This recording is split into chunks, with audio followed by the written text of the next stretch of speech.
I think one of it is acknowledging a vulnerability, both from a collection and I'll just say a countermeasure perspective. So it's that we haven't cracked for many years. Yeah.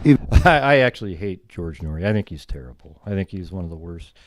He's one of the reasons Art Bell was taken out of there. Art Bell is one of the greatest radio personalities that's ever lived, and George Norrie is just a joke.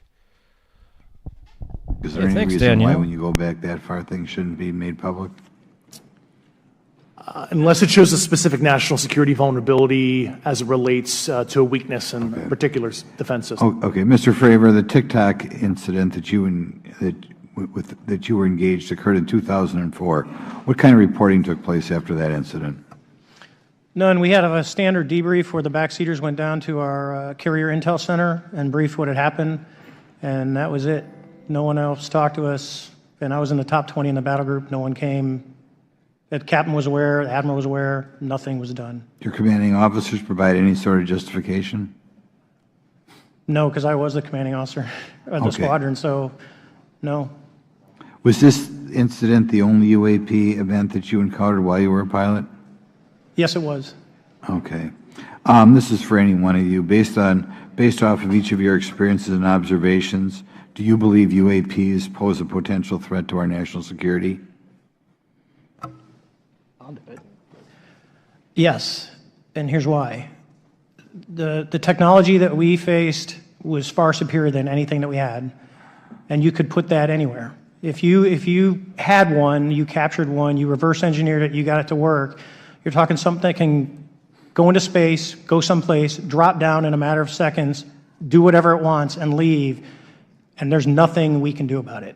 Nothing. Okay. You two? Well, I would also like to add, from a commercial aviation and military aviation perspective, we deal with uncertainty in our operating space as a matter of our professional actions. Identifying friend from foe is very important to us. And so when we have unidentified targets and we continue to ignore those due to a stigma or a fear of what it could be, that's an opening that our adversaries can take advantage of. What steps should be taken to better understand and respond to UAP encounters in the interest of national security? There needs to be a location where this information is centralized for processing, and there needs to be a two-way communication loop so the operators on the front end have a feedback and can get best practices on how to process information, what to do, and to ensure that their reporting is being listened to. Right now, there is not a lot of back and forth. Mr. Grusch, in your complaint to the Intelligence Community Inspector General, you claim that you believe information is being hidden. What kind of information do you think was hidden, and do you think it should remain hidden? Yes, I can speak to that very briefly in an unclassified manner. As you know, the preponderance of my complaint was classified to the intelligence communities. Both material acquisition and exploitation activity, also baselining the UAPs but not sharing it with intelligence professionals that are actually doing step briefs to pilots, that kind of information. Yeah. Okay. Thank you very much. Now we'll go to Mr. Garcia. Thank you. Again, thank you all for your service and for testifying today. Want to just talk about UAPs as it relates to what we're seeing in pilots' interaction with UAPs. Particularly, Mr. Graves, one of the concerns for members of this committee is this idea that pilots, there's no system to actually report UAPs and the stigma around pilots. And so can you just briefly, you mentioned that you're working with 30 pilots right now that have had encounters with UAPs, but you've also, I believe, discussed and know of many more pilots. This is just those that you're currently working with. Is that correct? Can you expand on that? Certainly. I'll break that down in two ways. First, when we were first experiencing these objects off the eastern seaboard in the 2014 to 2015 time period, anyone that had upgraded their radar systems were seeing these objects. So there was a large number of my colleagues that were detecting these objects off the eastern seaboard. They were further correlating that information with their other onboard sensors, and many of them also had their own eye sightings as well of these objects. Now, that was our personal first-hand experience at the time. Since then, as I've engaged this topic, others have reached out to me to share their experiences, both on the military side as well as the commercial aviation side.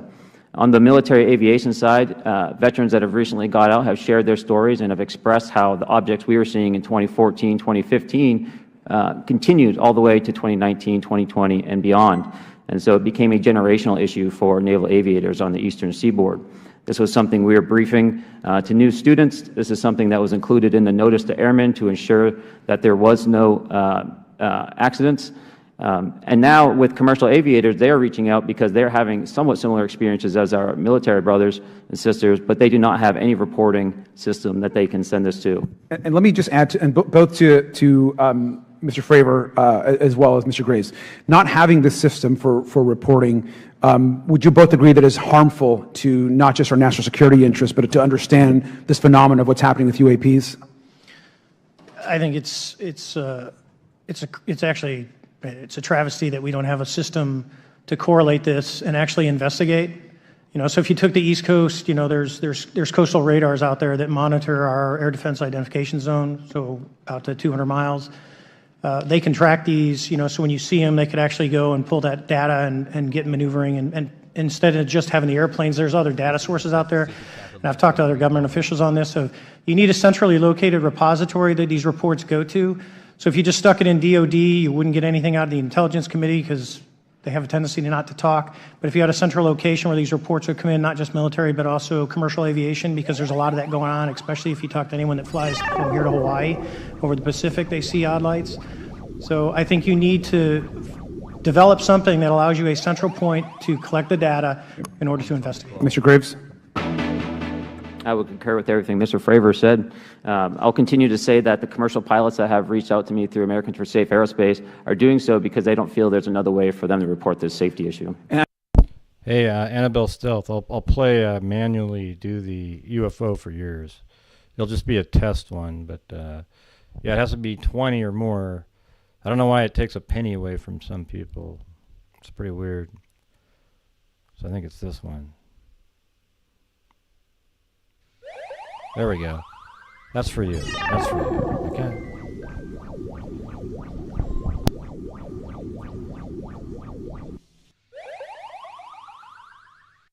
Comes of this hearing already is that there has to be a safe and transparent reporting process for pilots, both on the commercial side and the military side, to be able to report UAPs in a way that's also transparent, but also understands the scope of our national security interests and what may be classified or not. But I think there has to be some sort of system, and so that's something that I hope can be an outcome that this committee can work on. Is there anything else for the two of you briefly beyond this reporting system that you think that we can do as a government to encourage and facilitate more civilian reporting? I think we're doing it right now. Okay, great. I think this hearing is going to show the American people that their government takes this topic seriously. And how about civilians that may not be pilots? What kind of process could be in place for civilians who are not pilots, who may have UAP encounters? Do either of you have any suggestions that could facilitate that? My recommendations would be to make that a sensor-centric operation in order to make it as objective as possible. Okay. Sir, Mr. Fravor? No, I agree with Mr. Graves on that. Okay.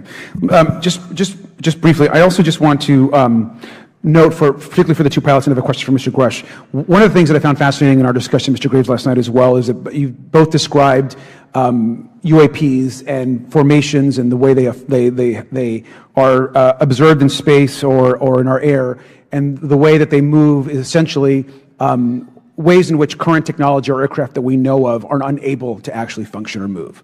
And so will you just, for the public record, again, once again, briefly just either describe or note that aircraft that are being witnessed, particularly by the 30 folks that you're working with, are essentially outside the scope of anything that we know of today and the technology we have today. Mr. Graves, Mr. Fravor? Yes, the objects that are being seen by commercial pilots are performing maneuvers that are unexplainable due to our current understanding of our technology and our capabilities as a country, and that applies for the military as well. Mr. Fravor?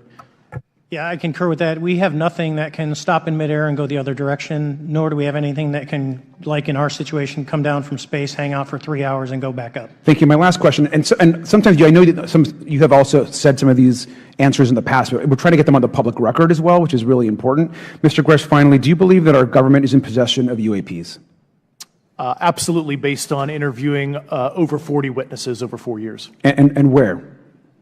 I know the exact locations, and those locations were provided to the Inspector General and some of which to the intelligence committees. I actually had the people with the firsthand knowledge provide a protected disclosure to the Inspector General. Thank you. And Mr. Chairman, I would just say that I think that these questions are important questions, and I look forward to being involved in the process to get those answered. I know there'll be a lot of questions from other committee members, so I yield back. Thank you. We'll go to Mr. Burchett himself. Thank you, Mr. Chairman. Thank you, Mr. Garcia. I would like to have you on my legislation to do just that, on the reporting, and we'll get together on that. Maybe you can be my co-sponsor on that. That'd be really cool. Thank you for those great questions. Mr. Graves, again, I'd like to know, how do you know that these were not our aircraft? Some of the behaviors that we saw in a working area, we would see these objects being at 0.0 Mach, that's 0 airspeed, over certain pieces of the ground. So what that means, just like a river, if you throw a bobber in, it's going to float downstream. These objects were staying completely stationary in Category 4 hurricane winds. These same objects would then accelerate to supersonic speeds, 1.1, 1.2 Mach, and they would do so in very erratic and quick behaviors that I don't have an explanation for. Okay. Have you spoken to commercial and military pilots that have seen these off of our East Coast? I have. Okay. Mr. Fravor, I noticed that in the Tic Tac video, it's Tic Tac like the candy, not TikTok like the Chinese Communist app. That's correct. Yes, sir. I just want to make that because my daughter corrected me on that and called me a boomer and said, "Hey, boomer," and I said, "No, baby, it's Tic Tac like the candy. You're going to have to just look it up." And but now I would also like to say today is a day of many firsts. It's a miracle that we're having this meeting, and it's also a miracle that my wife has put up with me for 9 years today. Today is my anniversary, so I want to tell my wife happy anniversary and that I love her very much. As she likes to say, this 9 years have been the best 2 years of her life. So, thank you. Mr. Fravor, what astonished you the most about the flight capabilities of these Tic Tac, very briefly? The performance, absolute performance. It was. And you're not aware of any other objects that anybody in the world has, in this world, that has those capabilities? No, I think it's far beyond actually our material science that we currently possess. Are you aware of any other reconnaissance platforms that have tracked or recorded the Tic Tac's maneuvers, maybe the NORAD system or any of the others? I am not. Okay. Mr. Grusch, thank you for being here, brother. Thank you all very much. Have you faced any retaliation or reprisals for any of your testimony or anything on these lines? Yeah, I have to be careful what I say in detail because there is an open whistleblower reprisal investigation on my behalf, and I don't want to compromise that investigation by providing anything that may help provide somebody information. But it was very brutal and very unfortunate, some of the tactics they used to hurt me both professionally and personally, to be quite frank. Yeah. It's very unfortunate. As they say, when you're over the target, that's when they do the most firing at you. Do you have any personal knowledge of people who have been harmed or injured in efforts to cover up or conceal these extraterrestrial technology? Yes. Personally. Have anyone been murdered that you would that you know of or have heard of, I guess? I have to be careful asking that question. I directed people with that knowledge to the appropriate authorities. Maybe in a if we could get in a confidential area, SCIF, we could talk about that. But unfortunately, we were denied access to the SCIF, and that's very unfortunate in this scenario. Mr. Fravor, do you believe that you witnessed an additional object under the water in relation to your encounter? I will say we did not see an object. There was something there to cause the whitewater, and when we turned around, it was gone. So there was something there that obviously moved. Okay, it was not the same object though that you were looking at, correct? No, we actually joked that the Tic Tac was communicating with something when we came back, and because the whitewater disappeared. We were in another instance. We're told about the capabilities of a jamming during viewing of when there were some people chasing some of these objects. Did you experience any of that jamming or interrupting your radar or weapons system? My crew that launched after we landed experienced significant jamming to the APG-73 radar. which was what we had on board, which is a mechanically scanned, very high-end system prior to the APG-79. And yes, it did pretty much everything you could do, range, velocity, aspect, and then it spit the lock, and the targeting pod is passive. That's what we were able to get the video on. I'm about to run out of time, but are you aware of any of our enemies that have that capability? No. Okay. I would also like to note for the record that, like George Knapp, breaking Area 51, he's the reason I knew about that, and the reason I know about the Tic Tacs is Leslie Keene from New York Times article, and I would encourage everybody to read that. Thank you, Mr. Chairman. I yield back to you for no time. Very good. Mr. Raskin? Thank you, Mr. Chairman. Mr. Graves, you reported UAP encounters during training flights, I think, and have since come forward to warn the Pentagon that these encounters may be putting pilots at risk. My first question is, you've identified these as taking place on the East Coast. Is it just on the East Coast where these encounters have been reported? No. Since the events initially occurred, I've learned that the objects have been detected essentially where all operations, Navy operations, are being conducted across the world. And that's from the All-Domain Anomaly Resolutions Office reporting. All right, can you describe your experience after you decided to come forward and go public with your experience? Certainly. Like many others, in 2017, I saw the New York Times article come out as well. And for me, it was special because I recognized the voices on the video. I recognized the video itself. I had seen it when it was taken. I had seen it when it was debriefed. And so that was kind of shook me because I realized that this problem was still ongoing. And so I reached out to colleagues back on the East Coast and realized that this was still a safety risk that they were dealing with, that they had essentially hit a wall with how they could move forward on this conversation. It was at that point when I decided to try to move the conversation forward myself. Are there common characteristics to the UAPs that have been cited by different pilots, and can you describe what the convergence of descriptions is? Certainly.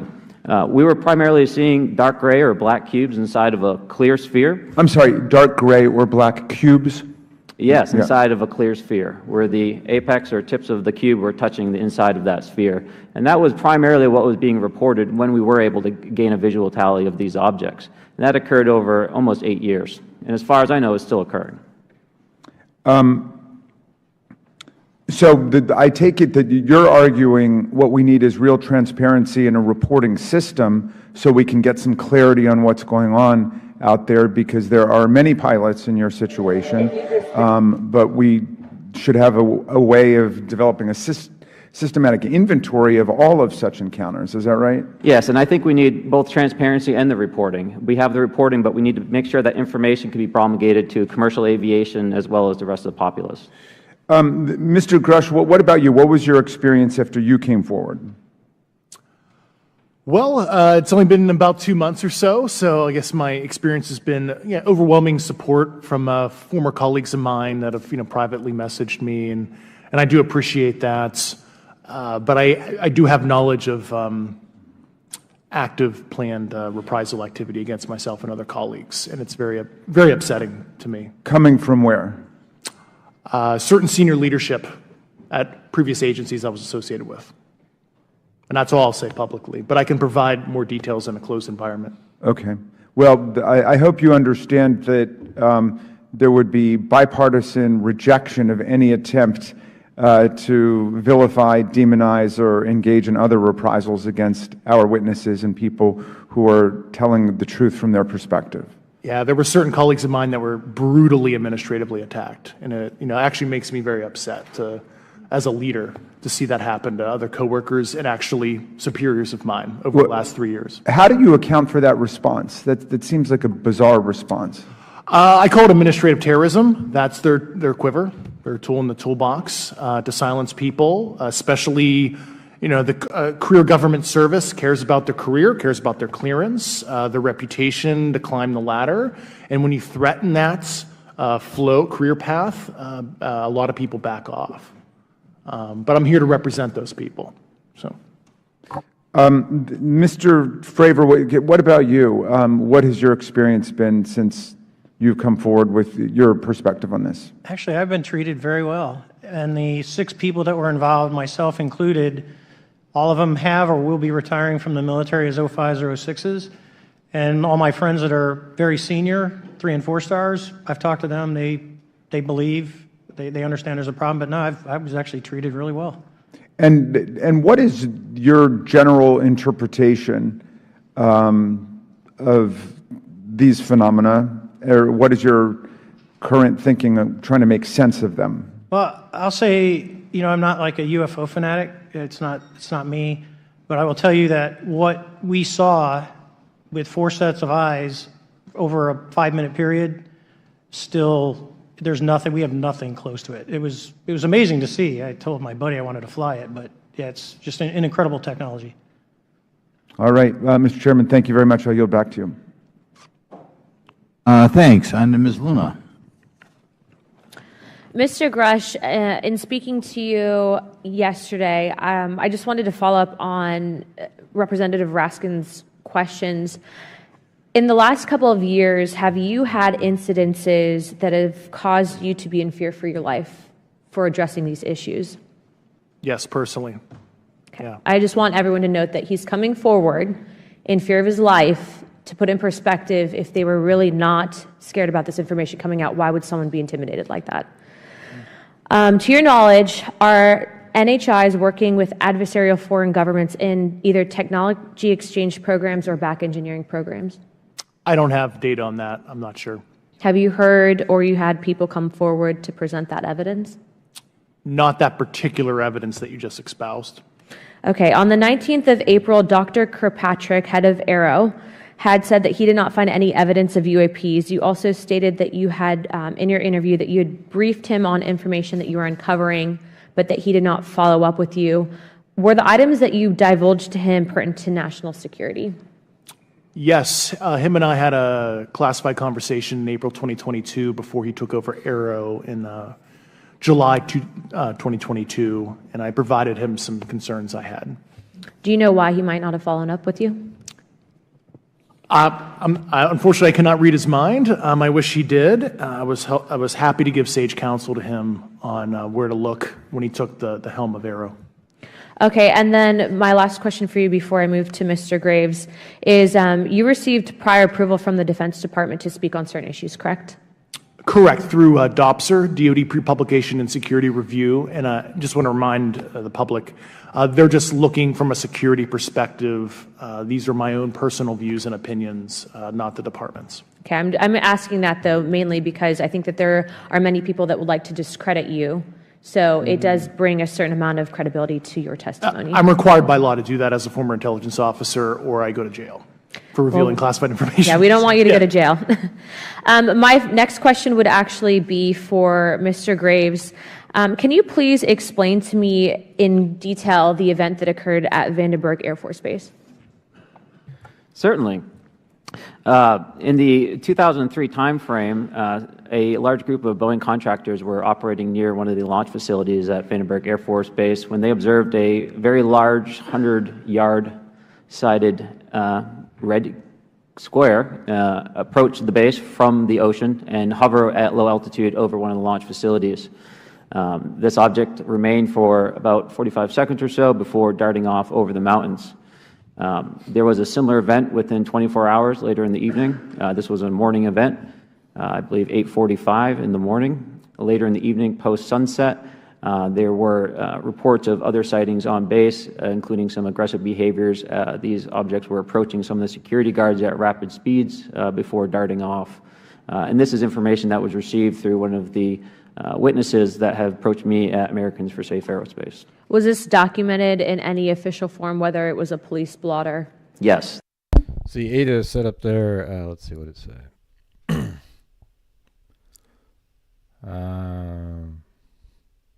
Where the hell is it? Something to the effect of, I can't find it. Something about, how do we know that the UFOs aren't spacecrafts coming from the future?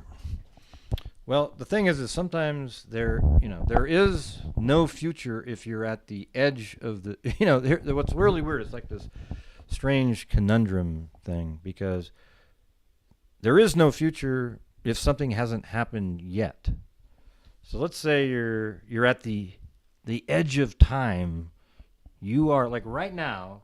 We don't know what's going on, and then something happens in the future. But if a ship comes back from the future, that means they're just accessing a point in time that was prior to where they are now. You know, that's what's so weird. But we wouldn't know that. So where is the future? You know, like, I guess that's kind of an interesting question, is where is the future? Is the future really 10 million years from now, that's actually the live real time? You get what I'm saying? Like, let's say 10 million years from now is the live real time. We're just in the past living, and this is how we lived.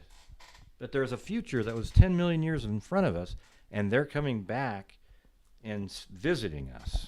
You see how strange that is? Think about that for a minute. Like, we think we're right at the forefront of time. Like, oh yeah, we're right there, right on the edge.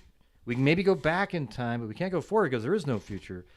But what if it was or the future is literally 10 million years from now, and we're way more advanced, and these are ships coming back, and they're seeing, just kind of monitoring what the hell we were doing back then.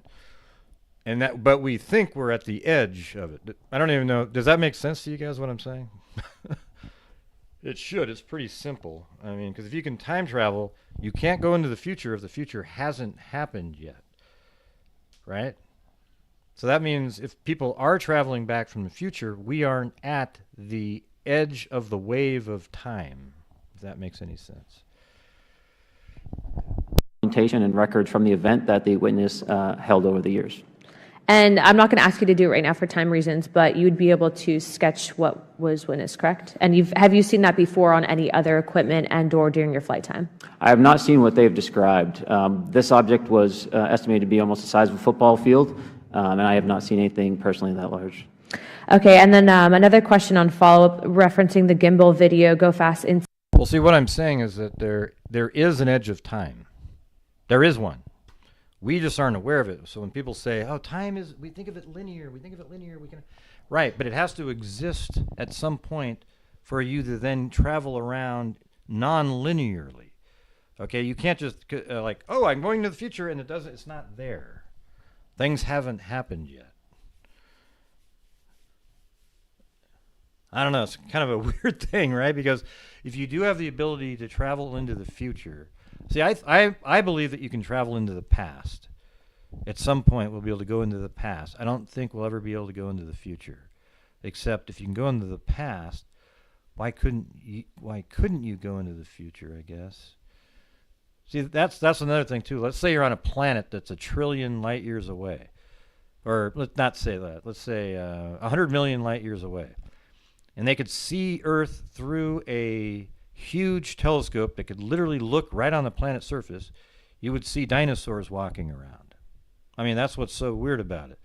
They literally would see dinosaurs, but if you traveled there, I guess that's so crazy, because that's just light that they're looking at. But if you got there with that, I think it would be different. I mean, I don't know. It gets really crazy, man. It gets really crazy. I mean, every time you think of something, well, when you think it could be linear time, because there has to be something that happens. But if you can time travel and you go into the future and there is no future yet, what happens? Weird shit, right? Clarify, because to our understanding, the footage was actually cut off at a certain point. But what happens at the end of that video, just for those Americans specifically that are wanting to know about the rest of that footage? Certainly. There was some uncertainty or instability with the object. It seemed to rock a bit, and that's the last I had seen of the video. Much of the data that I would recommend be analyzed would consist of radar data that would provide precise kinematics on the object, as well as the fleet of objects that were operating nearby. Okay, and follow-up, in regards to the reporting procedures that Mr. Garcia had addressed on, as well as Representative Burchett, with the FAA, to your understanding, pilots that are seeing this, commercial airline pilots, are they receiving cease and desist letters from corporations for coming forward with information in regards to safety for potential airline passengers? I have been made privy to conversations with commercial aviators who have received cease and desist orders. So the American public should know that corporations are putting their own reputations on the not the line, but ahead of the safety of the American people. And I think, would you agree with that statement? It appears so. Okay. And I guess this would be my last, I'm out of time. I yield. I'll be back. Good. Mr. Moskowitz. Thank you, Mr. Chairman. Gentlemen, let's talk about the laws of physics for a second. Mr. Graves And here's the thing, everybody. If you can travel into the future, and time is, if I could go a trillion years into the future, doesn't that mean that everything already exists? Everything that's ever happened already exists, and it cannot be changed. And all you're doing, except if you go back in time and you change a key thing, yeah, you get, look how crazy that is. That means everything that ever was already exists. Because if you could travel 50,000 years or a million years into the future, then that means that already existed when you went and traveled there, right?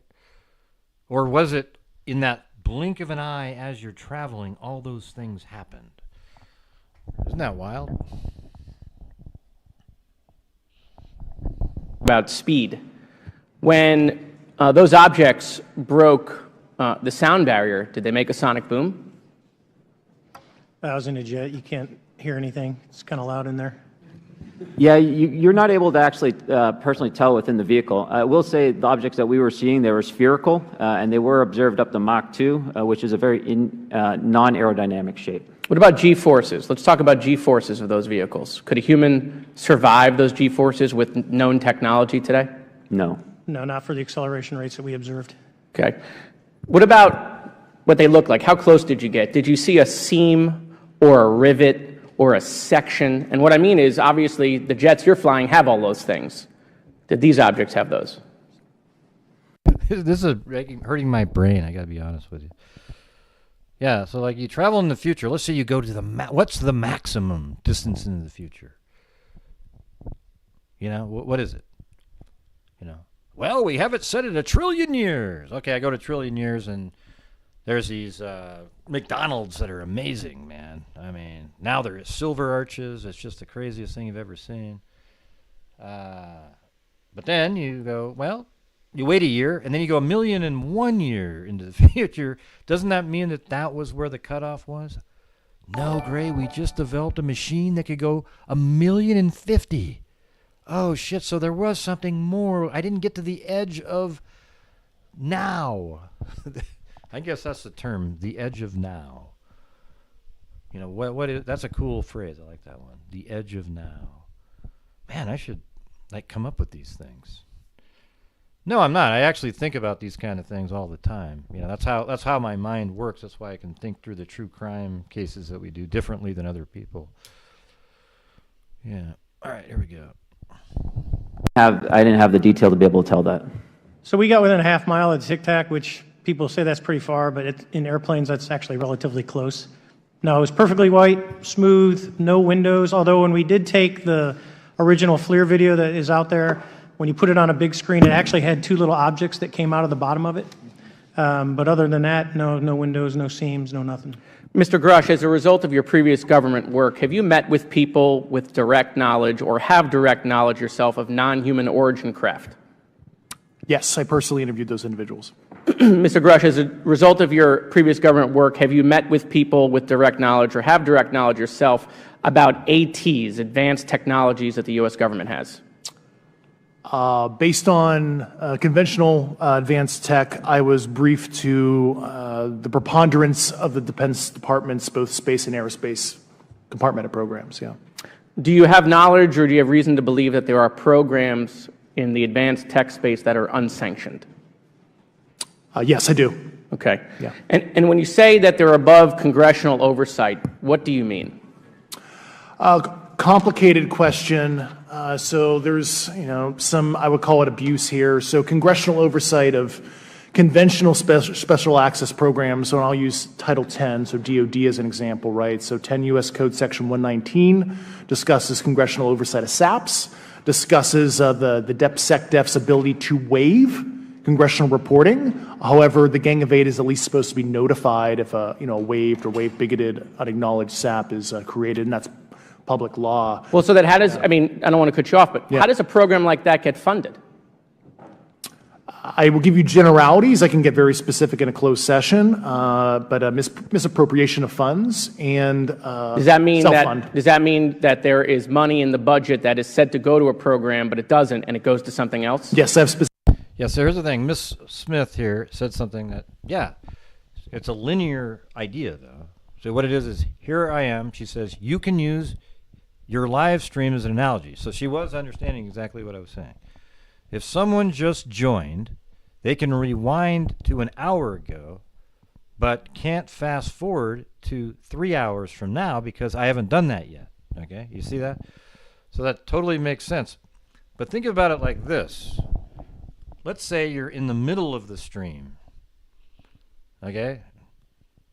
And then, somebody later in the stream, when they talk to you, go, hey, you must be in the middle of the stream.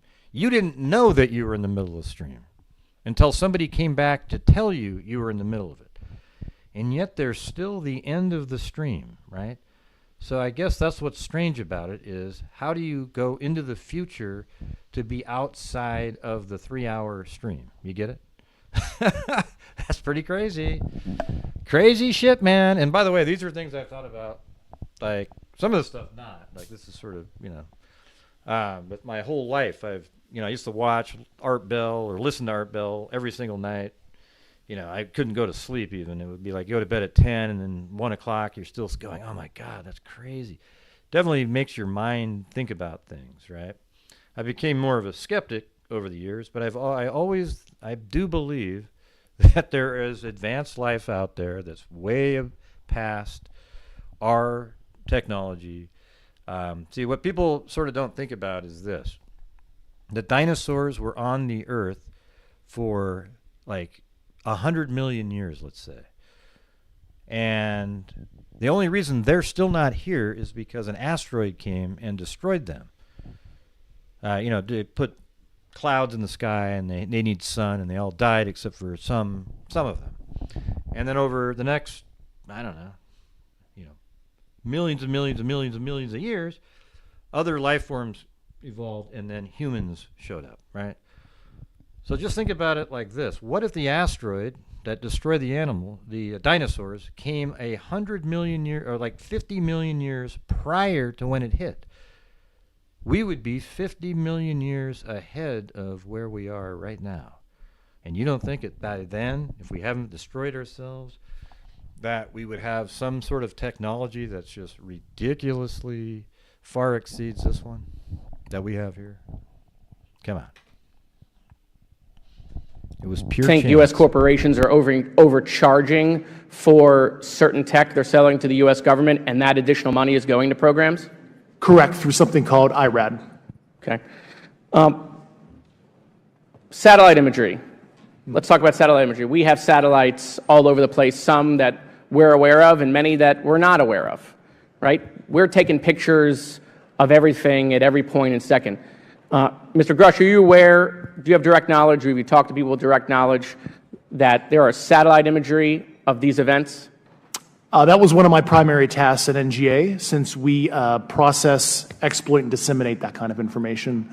I've seen multiple cases, some of which, to my understanding, and of course I left NGA in April, so that's my information cutoff date, but I personally reviewed both what we call overhead collection and from other strategic and tactical platforms that I could not even explain prosaically. And I have a degree in physics, by the way, as well.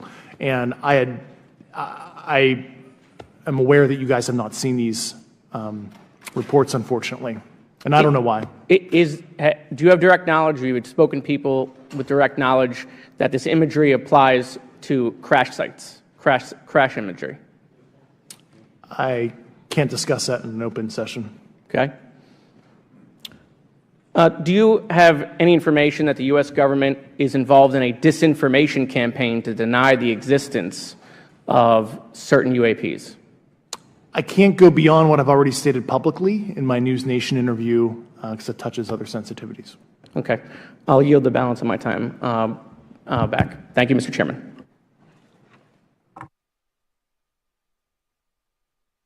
Ms. Fox? Thank you, Mr. Chairman, and I thank our witnesses for being here today. Mr. Grusch, in your sworn testimony, you state that the United States government has retrieved supposedly extraterrestrial spacecraft and other UAP-related artifacts. You go so far as to state that the U.S. is in possession of, quote, non-human spacecraft, end quote, and that some of these artifacts have circulated with defense contractors.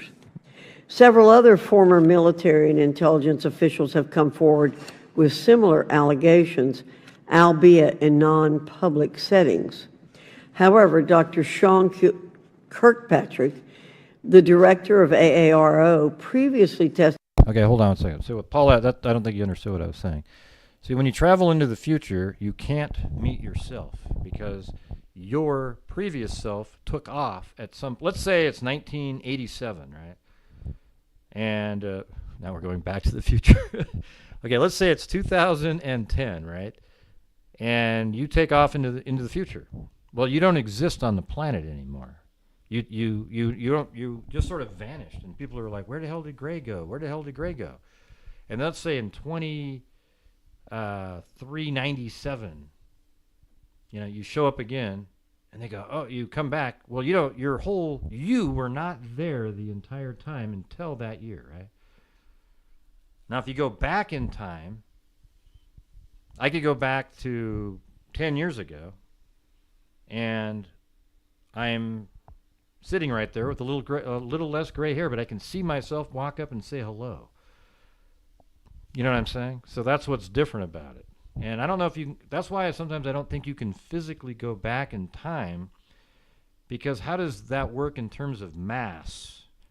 Like all of a sudden you've just added mass to the planet that didn't exist. Like that seems sort of strange. Like let's say you weigh 200 pounds, right? And you go back in time to meet your other 200-pound self. Well, now there's 400 pounds there. So what accounts for the 200 pounds? How did the mass get there? You get what I'm saying? But you go into the future, you don't see yourself because you are the one that left to appear into the future. Anyways, hopefully that made sense. That there has been, and I quote, no credible evidence thus far of extraterrestrial activity or of, quote, off-world technology brought to the attention of the office. To your knowledge, is that statement correct? It's not accurate. I believe Dr. Kirkpatrick mentioned he had about 30 individuals that have come to Aero thus far. A few of those individuals have also come to Aero that I also interviewed, and I know what they provided Dr. Kirkpatrick and their team. Okay. I was able to evaluate that information. I need to go on. Sure. But my understanding that his statement is accurate, came from a direct quote.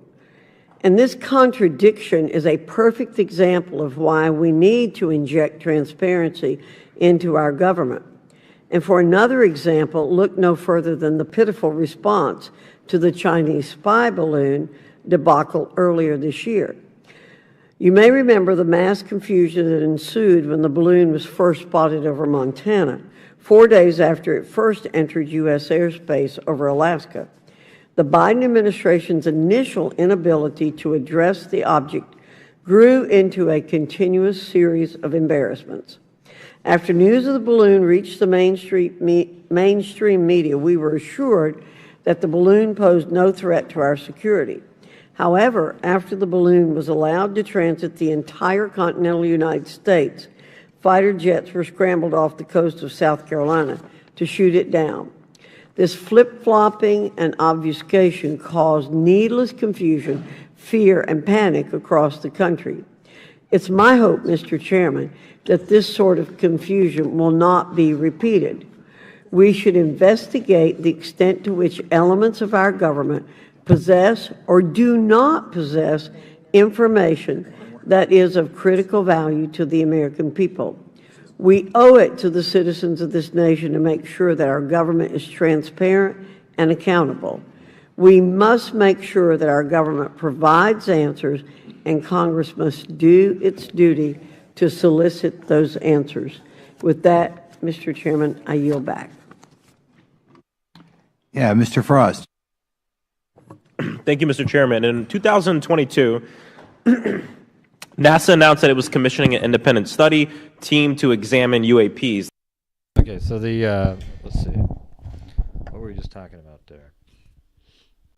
Yeah, Terminator is sort of like when somebody said, what if you went back before you were even born? See, the movie Terminator kind of has a concept like that where, the father of, it's actually really weird, to be honest with you. The Sarah Connor, Sarah Connor. That person had sex with the guy that came back from the future, and then the child that they had went into the future and became the leader who sent back that person to then be, it's freaking nuts, okay? But technically, if you believe in time travel and it's all possible, that everything there made sense. Comprised of scientists across different fields, as well as former astronauts and pilots. In May, the independent study team held its first public meeting, which included the perspectives from NASA senior leaders, as well as perspectives from the Department of Defense and intelligence agencies. The NASA study team is also expected to release its first report pretty soon, and I think it's safe to say that we all eagerly await its results. Mr. Graves, how might NASA's research influence the commercial industry regarding safety in UAP? I think NASA has a big role to play as far as commercial aviation safety, and it's one of their original charges as an organization. One of the recommendations that have been put forward is to utilize their existing aviation safety reporting system to serve as a short-term fill and trusted platform for pilots that want to report on UAP. It also has built-in analytics capability and is funded by Congress. Gotcha. And also, Mr. Graves, are there any other industries that may be influenced by the NASA research on UAPs? And if so, how so? Well, I think there is a large swath of commercial capabilities that could be brought to bear on this topic, from space-based or ground-based sensor systems that are available open source or through commercial marketplaces. And I think NASA's work, as they work to identify and highlight specific parameters that can be found, we can take that information and promulgate this through the public sector so that we can have a more open conversation about what we're seeing. In 2020, the Department of Defense released several videos of UAPs, including Mr. Fravor's experience, U.S. Navy pilots that recorded footage. In 2021, the Office of the Director of National Intelligence released a preliminary report on UAP events. NASA Administrator Bill Nelson stated that NASA would begin to investigate these events. In fact, well, like that one right there. How could you go back to before you were born? There would be no you to exist. Yeah, I mean, those are those weird conundrum things. But the thing is your physical being in the future travels back in time. That doesn't change how things would evolve in the future so that you're able to go back. Right? So let's say you go back, let's say I was me and I went back to 1960. I could look around and see things. I don't exist yet. I mean, it's weird, right? Because you don't exist yet, so how did you go? But that means that's the whole concept of time not being linear, just like this show that we were talking about, right? So here's my show right now, and let's say I'm fast forwarding, but I'm only halfway through the show, and then I go back in time. I go back to let's say I go back to 10 minutes into the show, which is before I start talking about, okay, here's a good example. Here's my show. 10 minutes into the show, I start talking about carrots. Okay? 10 minutes into the show, I start talking about carrots. And then after I've watched that part about carrots, and we go on to other, beans and pickles and everything. And then we're an hour into the show. I go back to the beginning of the show. And the carrots already exist in the future here, right? So I'm going back, and I can watch the beginning of the show, and here's the carrots part again, even though it hadn't existed in that timeline. Does that make any sense? Yeah. Okay. But the thing is, that's what's weird about it. That would mean that all time already exists, and there is no edge of time in the other concept. Space and Technology Committee, and when we were doing a hearing with the NASA Administrator Bill Nelson, I asked, why NASA needed to be fully funded, and there were many great reasons, but one of them was actually had to do with UAPs. He actually mentioned, is there life out there? I don't know. And so either way, these actions ultimately led NASA to assemble the independent study team that I mentioned earlier. Also in 2021, Harvard University stood up the Galileo project to research and examine the origins of UAP. So it seems like both, from NASA and in the higher education community, because of the work that y'all have done and people standing up, I think we're seeing some of that stigma slowly going away. Mr.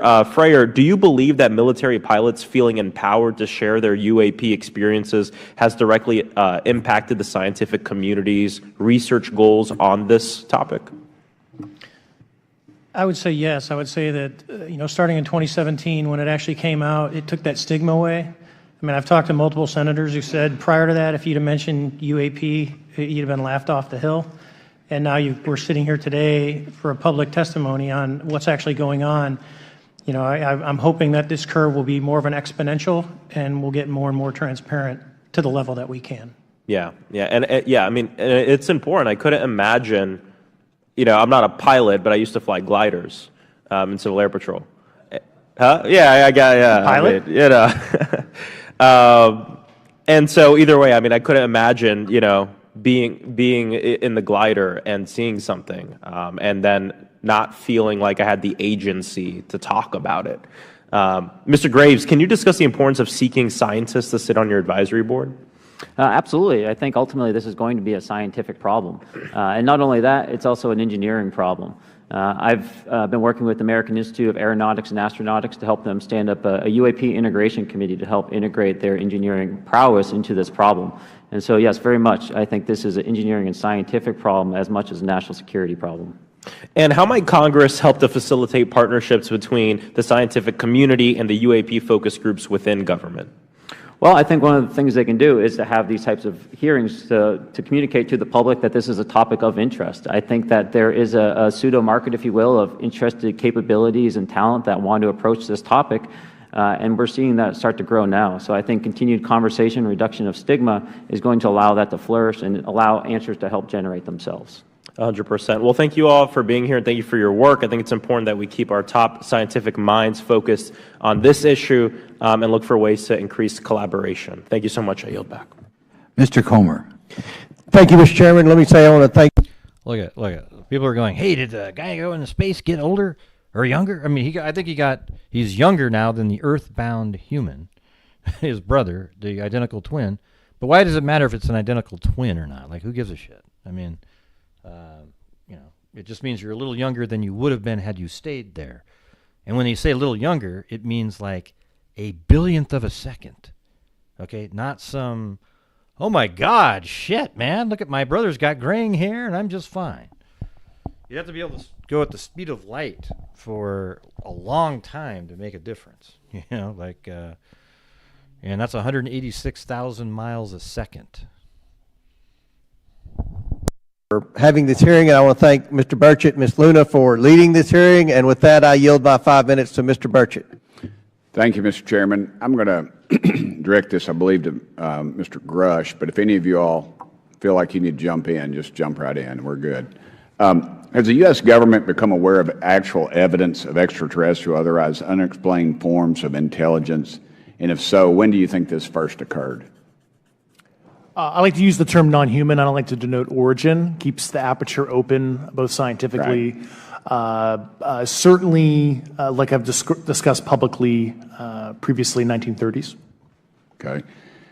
Can you give me the names and titles of the people with direct firsthand knowledge and access to some of this crash retrieval some of these crash retrieval programs and maybe which facilities, military bases that the recovered material would be in. And I know a lot of Congress have talked about we're going to go to Area 51 and, and there's nothing there anymore anyway. It's just, and we move like a glacier. And as soon as we announce it, I'm sure the moving vans would pull up, but please.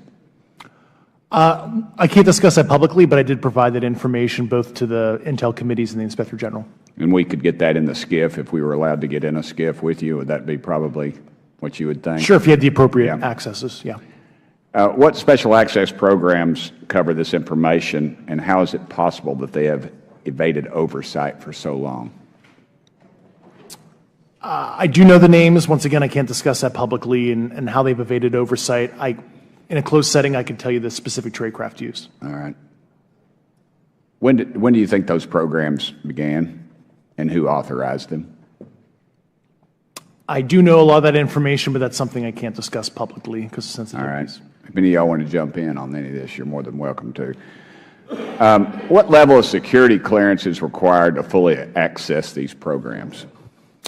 Well, anybody who has... and I say that because myself, Representative Gates and Representative Luna were basically turned away at one point at Eglin. So please go right ahead.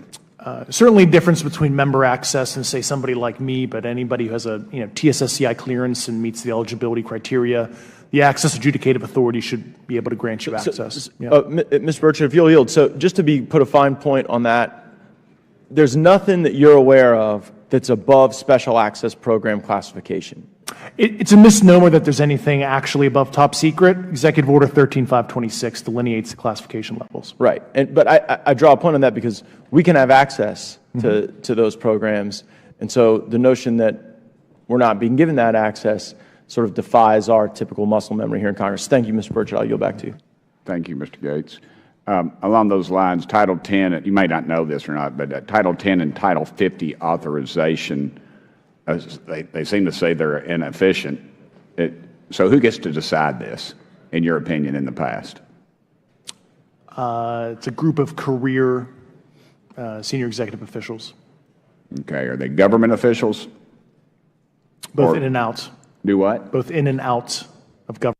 All right. So the thing is in Aliens, the part where Sigourney Weaver, the original Aliens, there was Alien and then Aliens, which is a way better movie than Alien, but Aliens, which is crazy that a sequel was better than the original, where they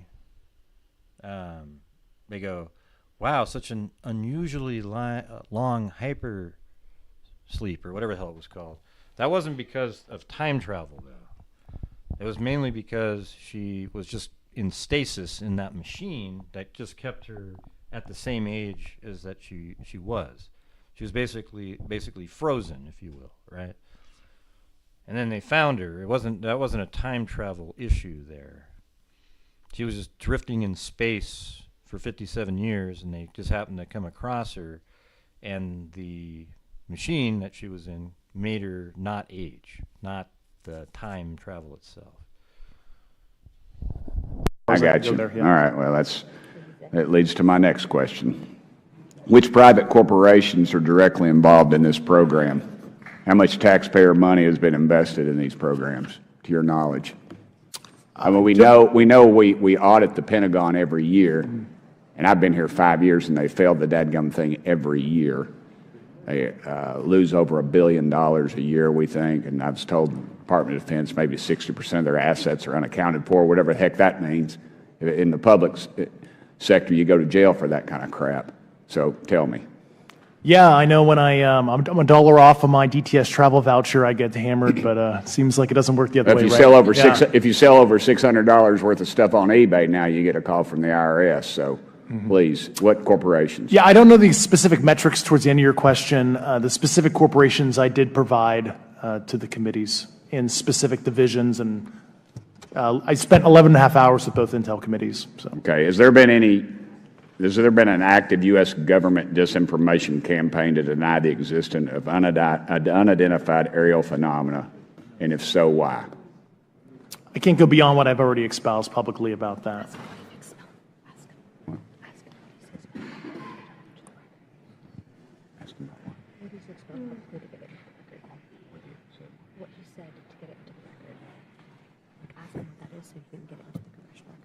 Okay, I've been told to ask you what that is and how to get it in the record.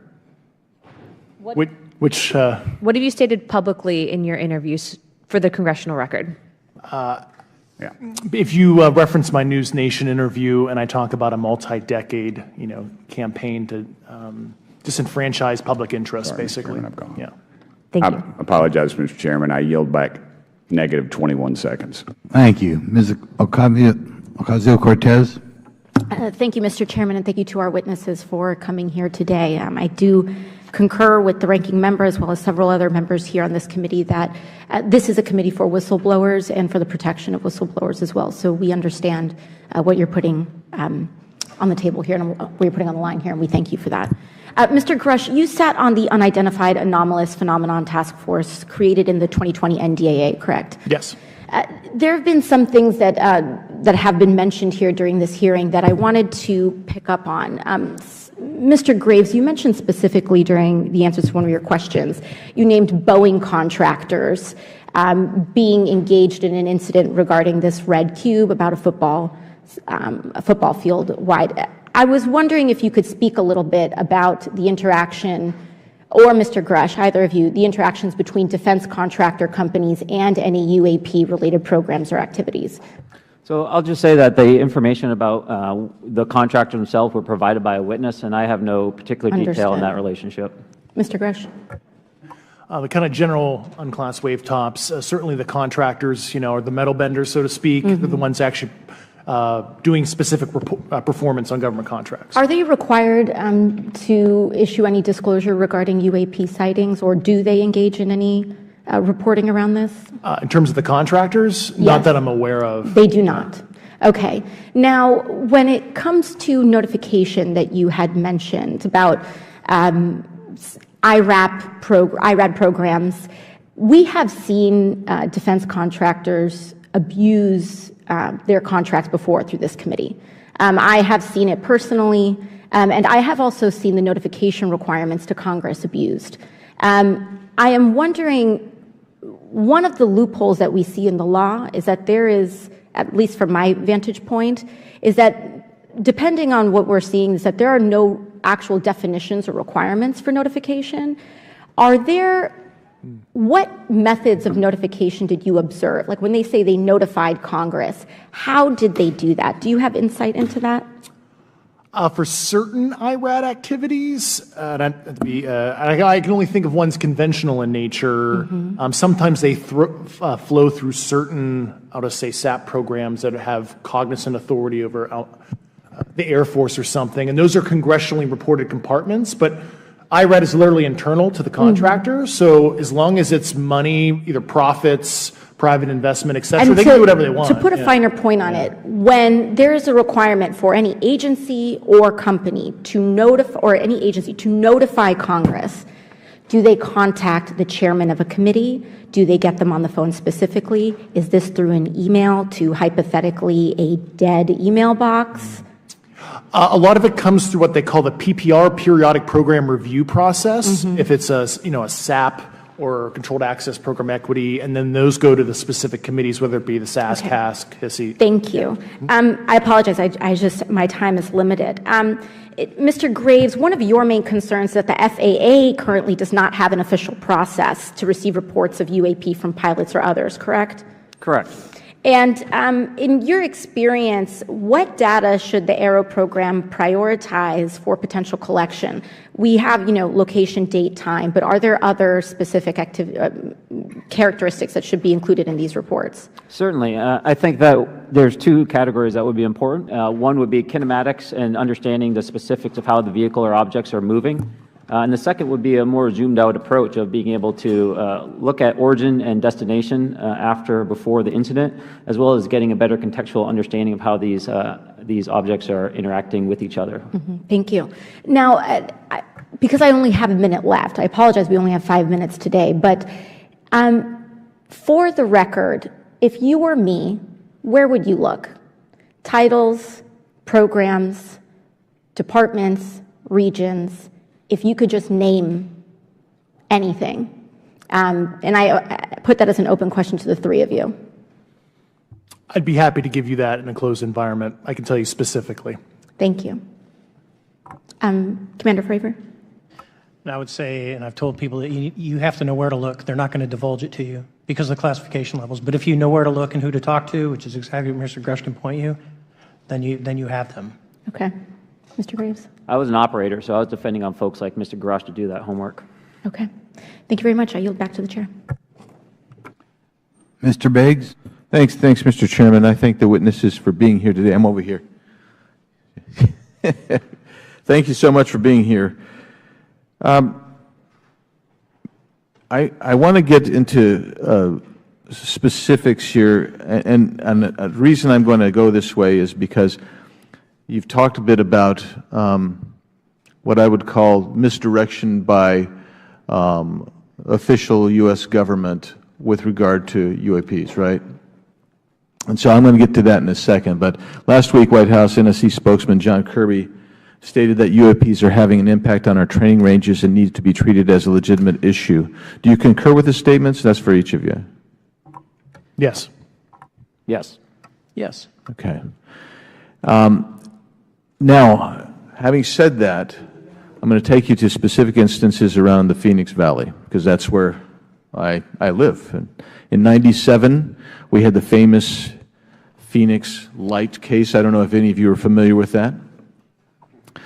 There were two things that went along with that, and the explanation was military training range off Luke and the Barry Goldwater Range. Do you know anything different other than the official explanation of those lights? Only what's in the public vernacular about it. That was outside the scope of my duties. And if we wanted to, just my question along with my colleague from New York, Ms. Ocasio-Cortez, if we wanted to find out more about that, where would we go to find the files, and who would we address? And are you going to tell me we need to go to a SCIF so you can tell us in a SCIF? I could potentially give you a vector on that. That specific case, I'm familiar with it in terms of public, but I give you a vector in a closed environment, yeah. That would be good, thank you. So if it's true that UAPs are having an impact on training ranges, and this administration considers it to be a legitimate issue, what steps can Congress take to address training range impacts? And I say that having two very large training ranges in my state. And so we'll start with Mr. Graves and going down the panel. Some of the initial procedures have been implemented, such as within the United States Navy, that have a range failure report that gathers information from pilots. I understand that a service-wide reporting mechanism is still pending. However, that would be a great next step, not only for gathering information, but for showing the troops that it is an acceptable topic and reducing the stigma. Okay, please, all of you continue. Yeah, as a recipient of a lot of those training range reports, sometimes we only get contextual kind of oral reporting. It'd be nice if they attached all sensor data and there's a system in place that can handle multiple classifications of data. And that's an issue with the F-35, right? That jet was never built to be an ISR platform. And it's a pain in the, we'll just say, butt to get that data off. So, yeah. Great. Thank you. Yeah, I would agree with the previous two, being a user of those training ranges, that the data has to be out there. You have to acknowledge that you're seeing them, and then you have to collect the data. Right now, you get the report, someone says, I saw something, but no one collects the radar data to back it up and do research. Okay. Do you believe that the 2019 classification guidelines for UAPs interferes with the federal government's ability to be transparent with the American people? And do you think we need to be more transparent with the American people? All of you, yeah. I'll say yes to that. Yeah, I'm familiar with at least the UAP Task Force 2019 Security Classification Guide.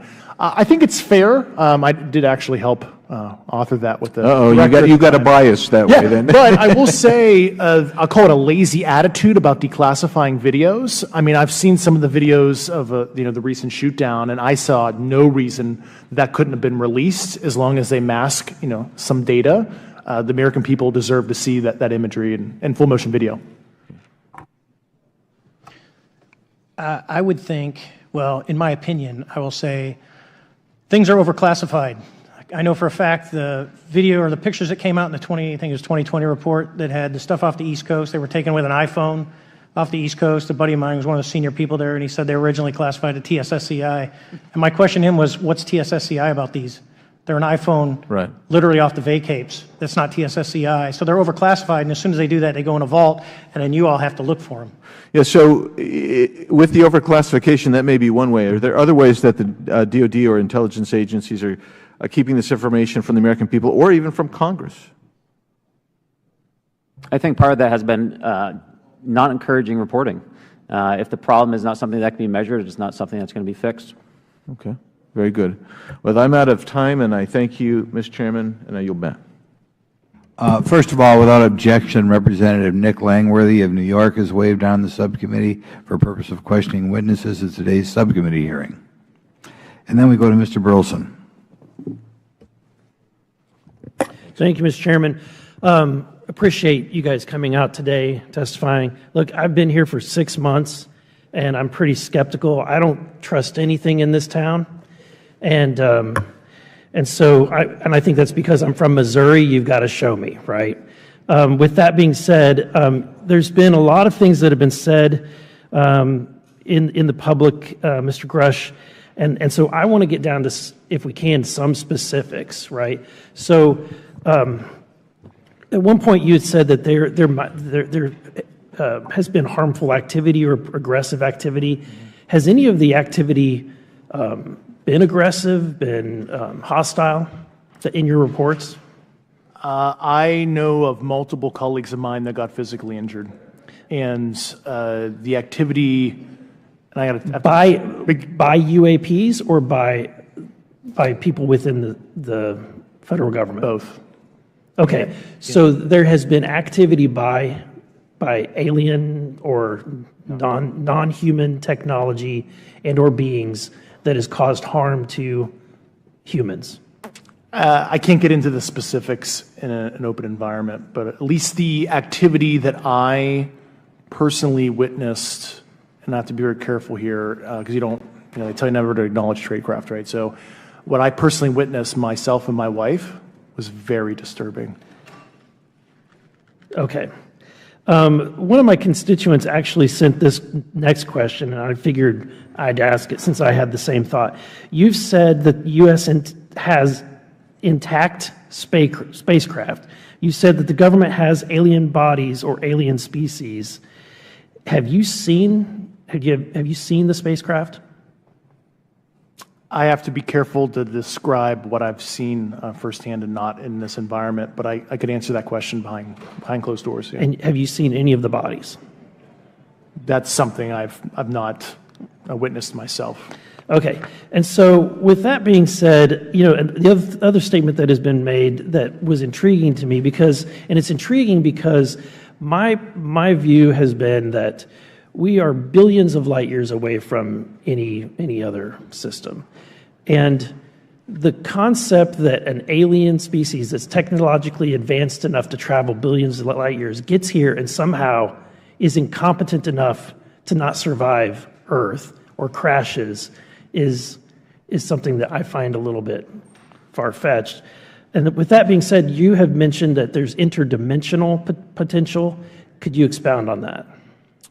Yeah, to answer your first question, and I'm here as a fact witness and expert, but I will give you a theoretical framework, at least to work off, to kind of espouse crashes, regardless of your level of sentience, right? Planes crash, cars crash, n number of sorties, however high, a small percentage are going to end in See, like this guy talking, the congressman, he's one of those people that just doesn't think outside of just here's what we got to do today.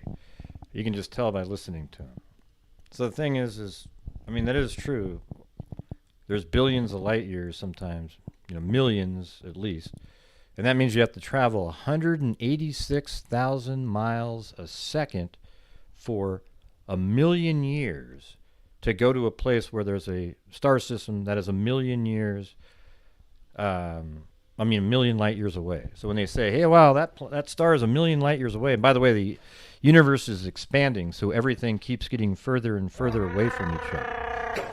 So you go, that's 1,000,000 light years away. Okay, yep. Then you have to travel for 1,000,000 years at the speed of light. So that means you're going 186,000 miles a second. Now you can go do the math and tell me how many miles that comes out to in a year, and then you have to do that for 1,000,000 years.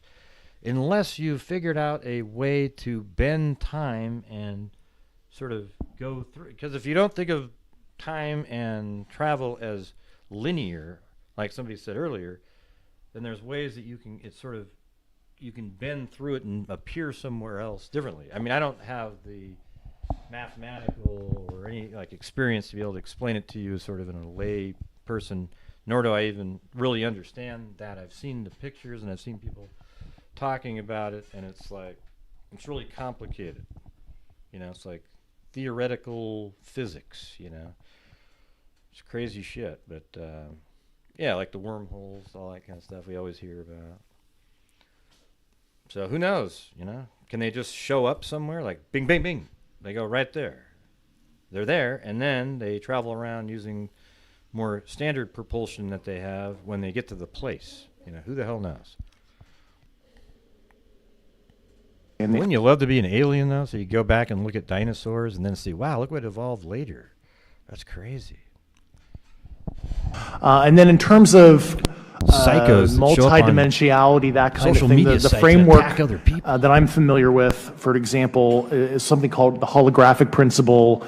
It derives itself from general relativity and quantum mechanics, and that is, if you want to imagine a 3D object such as yourself casting a shadow onto a 2D surface, that's the holographic principle. So you can be projected, quasi-projected from higher dimensional space to lower dimensional. It's a scientific trope that you can actually cross, literally, as far as I understand, but there's probably guys with PhDs that we could probably argue about that. But you have not seen any documentation that that's what's occurring? Only a theoretical framework discussion, yes. Okay.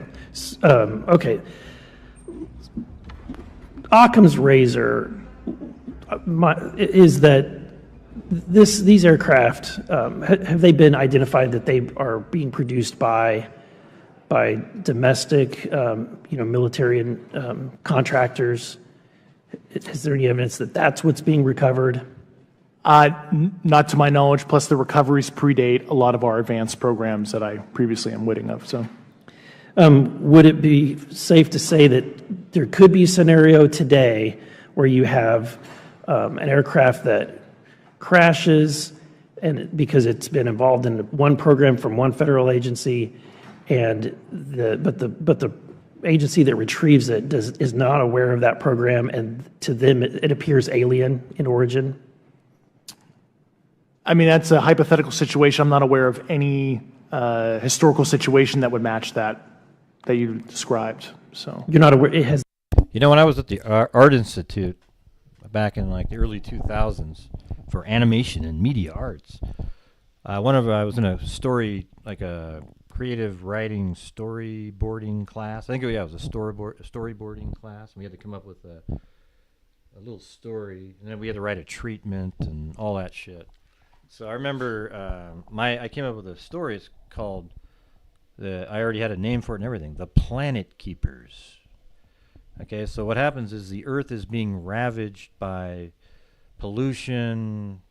It's just things aren't working. You know, it's just we're about at our end. But right around that same time, time travel was invented.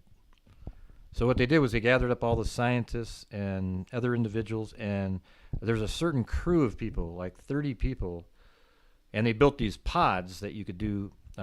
We put them in a huge stadium, and these were pods that people time traveled from to go into the future. So you have the stadium with all these pods, but first they send scientists into the future, and there was cleaner technology. All these different technologies were built for cleaner environments and everything like that, but the Earth needed time to heal.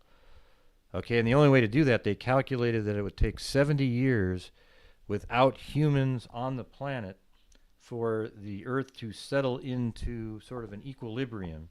So this group of people, they went into the future 70 years to protect the pods so that when humans started showing up in them again as they travel, everything was protected. So these humans, they go 70 years in the future, and all they're doing, and that means because it's forward travel, there isn't any human beings on the planet for those 70 years except for the planet keepers who travel 70 years into the future, then their responsibility is to protect the pods and to sort of initiate the cleaner, the sort of new environmental things where there's no pollution and everything like that, and maintain that the lights are on. You know, like they're just there to protect. But then there's these band of people that hid from the transporting themselves into the pods, and their mission is to destroy the pods and the facilities that they're kept in, so that they can just start their own new sort of cult beginning of the planet on their own with these few people. It's actually a pretty cool little movie. And then it was amazing because then I told my teacher about it, and they were like, wow, that's pretty good. And then a couple of years later, there was a version that was very similar, except they went back in time to where the dinosaurs were. You know, it made it more interesting for them. Does that make any sense? What do you guys think of that story? I think it would have been really an interesting movie. They're called the Planet Keepers. And, you know, you even have to, like, they have children, and they grow up, and they take over. Because 70 years, you can't, you know, if you go over there when you're 40, you're not going to be alive when the 70 years is up. So you have to have children, teach them how to do it. And it's just sort of like these people against the outcasts that hid, and they're trying to destroy the facilities, because every time a pod gets destroyed, all the people who went into that pod have nowhere to return in 70 years. You get it? Yeah. You're aware of? That I'm aware of. Thank you, Mr. Chairman. I yield back.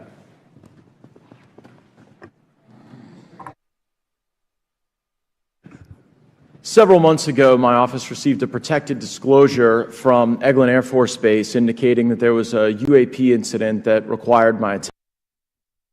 That's actually a pretty good point by Mace Windu. You know, sort of, like, that's why I have the pods in my story, because I thought through that part of it. But if you, let's say you do travel into the future, and there's a building built right where you were going to land, and it's made out of steel on the first 10 floors to hold up this massive other part of the high-rise, and then you show up right in the middle of it. What happens? Or does your time travel machine just happen to know that there's already mass where you're going to show up? Yeah. So that's what, I don't think it'll ever be something like that. I think it would be something where you travel there and you would land and get out and walk around like somebody else would do. You don't just pop up and show up somewhere. Briefing regarding that episode and brought with me Congressman Burchett and Congresswoman Luna. We asked to see any of the evidence that had been taken by flight crew in this endeavor, and to observe any radar signature as well as to meet with the flight crew. We were not afforded access to all of the flight crew, and initially we were not afforded access to images and to radar. Thereafter, we had a bit of a discussion about how authorities flow in the United States of America, and we did see the image. And we did meet with one member of the flight crew who took the image. The image was of something that I am not able to attach to any human capability, either from the United States or from any of our adversaries. And I'm somewhat informed on the matter, having served on the Armed Services Committee for 7 years, having served on the committee that oversees DARPA and advanced technologies for several years. When we spoke with the flight crew, and when he showed us the photo that he'd taken, I asked why the video wasn't engaged, why we didn't have a FLIR system that worked. Here's what he said. They were out on a test mission that day over the Gulf of Mexico, and when you're on a test mission, you're supposed to have clear airspace, not supposed to be anything that shows up. And they saw a sequence of 4 craft in a clear diamond formation for which there is a radar sequence that I alone have observed in the United States Congress. One of the pilots goes to check out that diamond formation and sees a large floating, what I can only describe as an orb, again, like I said, not of any human capability that I'm aware of. And when he approached, he said that his radar went down, he said that his FLIR system malfunctioned, and that he had to manually take this image from one of the lenses, and it was not automated in collection as you would typically see in a test mission. So I guess I'll start with Commander Fravor. How should we think about the fact that this craft that was approached by our pilot had the capability of disarming a number of the sensor and collection systems on that craft? Well, I think this goes to that national security side, and you can go back through history of things showing up at certain areas and disabling our capabilities, which is disheartening. And for us, I mean, like I said, it completely disabled the radar on the aircraft when it tried to do it, and the only way we could see it is passively, which is how he got that image. So I think that's a concern on what are these doing, not only how do they operate, but their capabilities inside to do things like this. And how should we think about four craft moving in a very clear formation, equidistant from one another, in a diamond? In all of the phenomenon, perhaps, Mr. Grave, that you've analyzed, have we ever seen multiple craft in a single formation? I have one particular case, and that was during the gimbal incident. The recording on the AT FLIR system shows a single object that rotates. You hear the pilots refer to a fleet of objects that is not visible on the FLIR system, and that was something that I witnessed during the debrief as part of the radar data on the situational awareness page. I would like to add, however, Congressman, there's a small bit of anger, I would say, I would feel that those pilots are still facing that difficulty in reporting this topic, and they don't have the tools to be able to mitigate this issue. It just goes to show how serious this is and why this is such an important issue for our pilots and for our nation. It was stated explicitly to me by these test pilots that if you have a UAP experience, the best thing you can do for your career is forget it and not tell anyone. Because any type of reporting, either above the surface or below the surface, does have a perceived consequence to these people, and that is a culture we must change if we want to get to the truth. Mr. Chairman, I would observe that perhaps as we move forward from this hearing, there are some obvious next steps.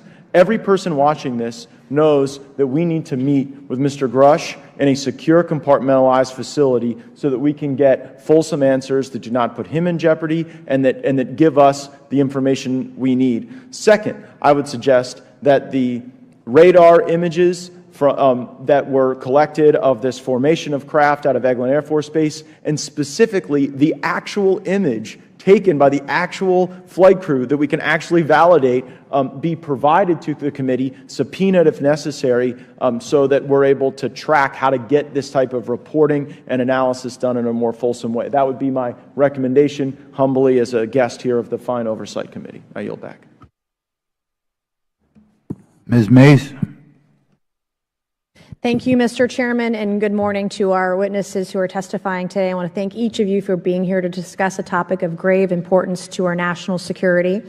Earlier this year, a Chinese spy balloon was shot down off the coast of my home state of South Carolina. Since the Roswell incident in 1947, many Americans have wondered about the dangers of unknown objects crisscrossing our skies. Whether these are UAPs or weather phenomena, advanced technology from American allied or enemy forces, or something more out of this world. So my first question, I have several questions, and if we can just be quick on these first two, I'm going to ask each of you the same question, and then I'll get to each of you individually. The first one, when you reported your experiences with a UAP, did any of you face any repercussions with your superiors, yes or no? No. No. I've actually never seen anything personally, believe it or not. So. All right. And then do you believe there's an active disinformation campaign within our government to deny existence of UAPs, yes or no? I don't have an answer to that.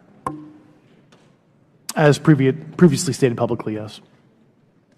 I think previously with like Project Blue Book, yes, but currently I don't speak for the United States government. Okay, thank you. I have a few questions for Mr. Graves. What percentage of UAP sightings, in your belief, go unreported by our pilots? This is an approximation based off of my personal experience speaking with a number of pilots, but I would estimate we're somewhere near 5% reporting, perhaps. So like 95% basically don't report seeing UAPs? That's just my personal estimate. In the incident off Virginia Beach, do you believe the Navy took the danger to your aircraft seriously after it was reported? Absolutely. I A few questions for Mr. Fravor. As an expert naval aviator, have you ever seen an object that looked and moved like the Tic Tac UAP? No. Did the Tic Tac UAP move in such a way that defied the laws of physics? The way we understand them, yes. Many dismiss UAP reports as classified weapons testing by our own government, but in your experience as a pilot, does our government typically test advanced weapon systems right next to multi-million-dollar jets without informing our pilots? No, we have test ranges for that. It took over 15 years for your encounter with the Tic Tac to be declassified. Do you feel there was a good reason to prevent lawmakers from having access to this footage? No, I just think it was ignored when it happened, and it just sat somewhere in a file. Never got reported. In a drawer. It happens a lot up here. Shocker. Mr. Grusch, a couple of questions for you too, sir, this morning. What percentage of UAPs do you feel are adequately investigated by the U.S. government, of the 5% that are reported? I can only speak for my personal leadership over at NGA. I tried to look at every report that came through that I could triage. So, do you believe that officials at the highest levels of our national security apparatus have unlawfully withheld information from Congress and subverted our oversight authority? There are certain elected leaders that had more information that I'm not sure what they've shared with certain Gang of Eight members or et cetera, but certainly I would. You know what's weird is when I used to work at this bank, I was a collector, like in 1994, and then I became like an IT person after that. But yeah, one time I was so bored doing the collecting that I started asking. Whenever I'd look, you could see what job they had, and I would ask them questions. You know, like one time there was like a flight air traffic controller person, and I said, "Hey, have you guys ever seen any objects?" And he goes, "Yeah, we have these things." He went on this long description of these. Sometimes there's these objects that go by and they don't know what the hell they are or anything. And then there was this lady who, her husband was a pilot at Wright-Patterson Air Force Base. I mean, unbelievable, right? Or no, this is a different one. So this is a lady who worked at Wright-Patterson Air Force Base, and I asked, so are there really like alien spacecraft down in the lower basements? And she said, "Who is this? I can't talk to you about that." And then, like, I think she hung up in my face. Then there was this other guy that was a pilot, the wife I was talking to, and they live in, I think it was New Mexico. And I said, "Has your husband ever seen any spacecraft when he's been flying around?" And she said, "Well, I can't talk to you about what he's seen or what he hasn't seen." Then I said, "Well, I mean, can't you tell me something?" And she goes, "Well, let me just tell you this. He's told me things that you wouldn't believe." Right? I wrote all these things down. So it was just kind of, it was, you know, that's when I was really like, yeah, there's something out there. There's something going on that we don't know about. Okay.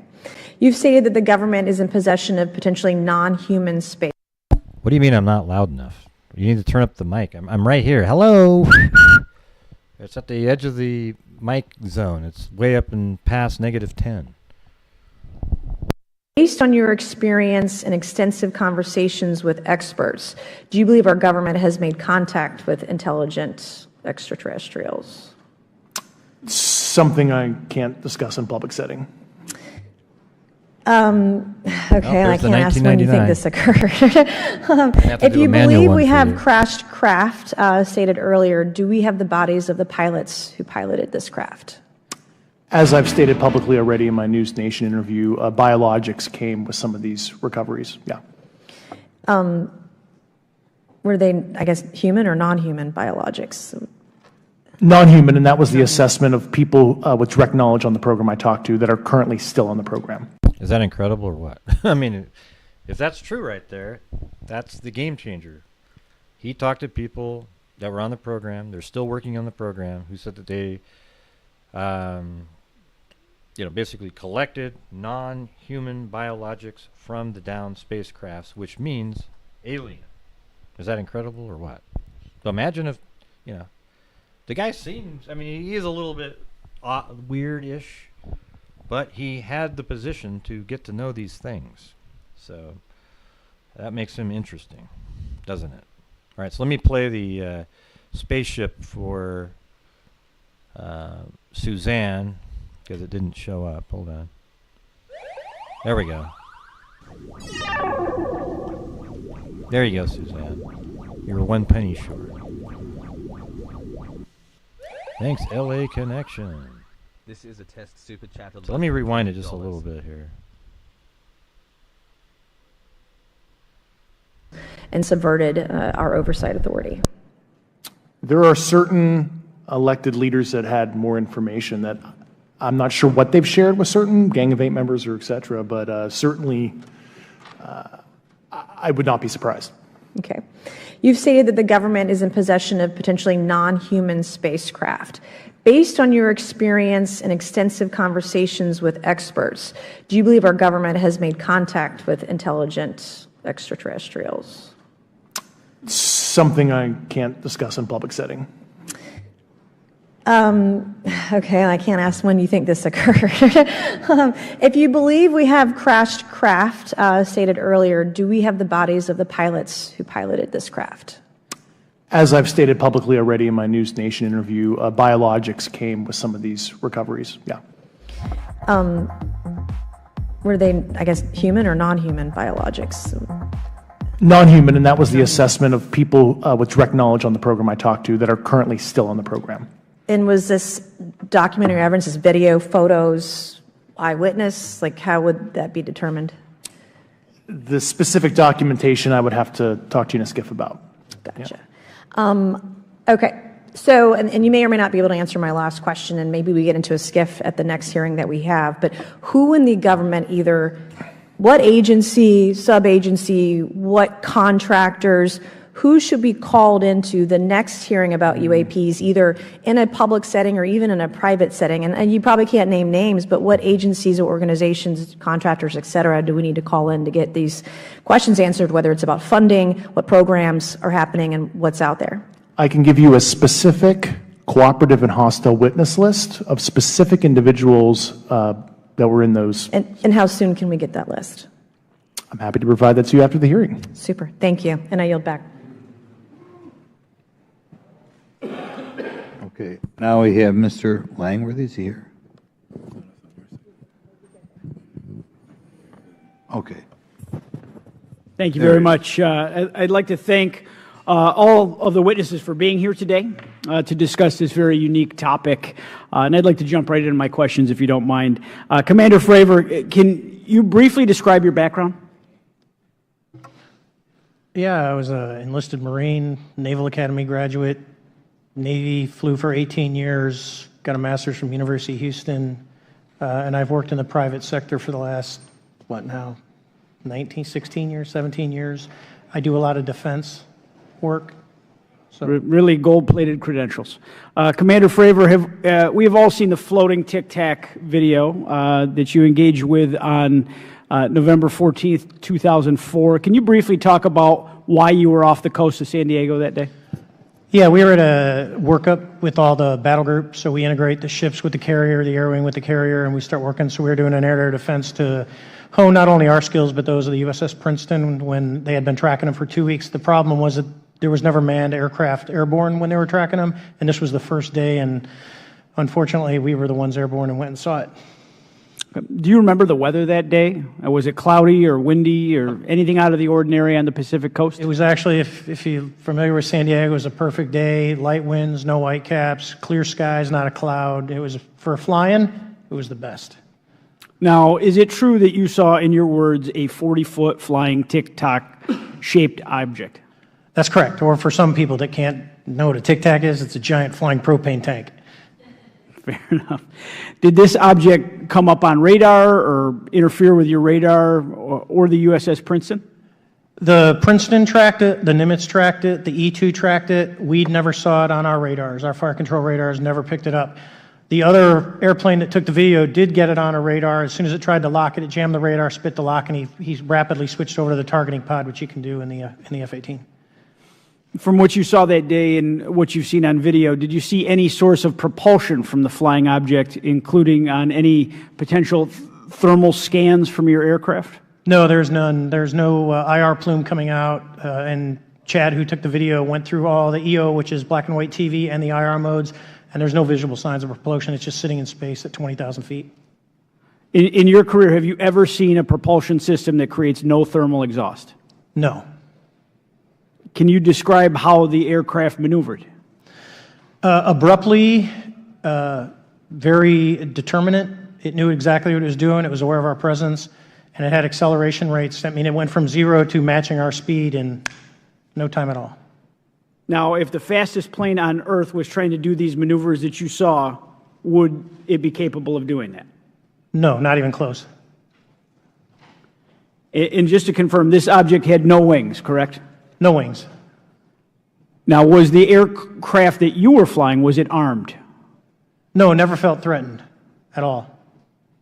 If the aircraft was armed, do you believe that your aircraft or any aircraft in possession of the United States could have shot the Tic Tac down? I'd say no. Just on the performance, it would have just left in a split second.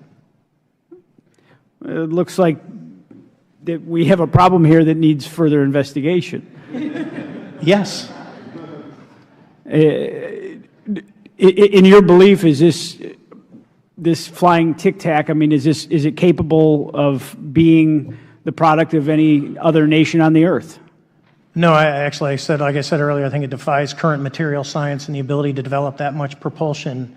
And I know there's been some physicists that have done calculations, which is beyond anything that we have. Well, either the United States has an adversary here in this world that we don't know, or we really have some serious investigations to do. I really appreciate you being here. Is there anything else about the November 14th, 2004 incident that you think is important for this committee to know that you haven't been asked here today?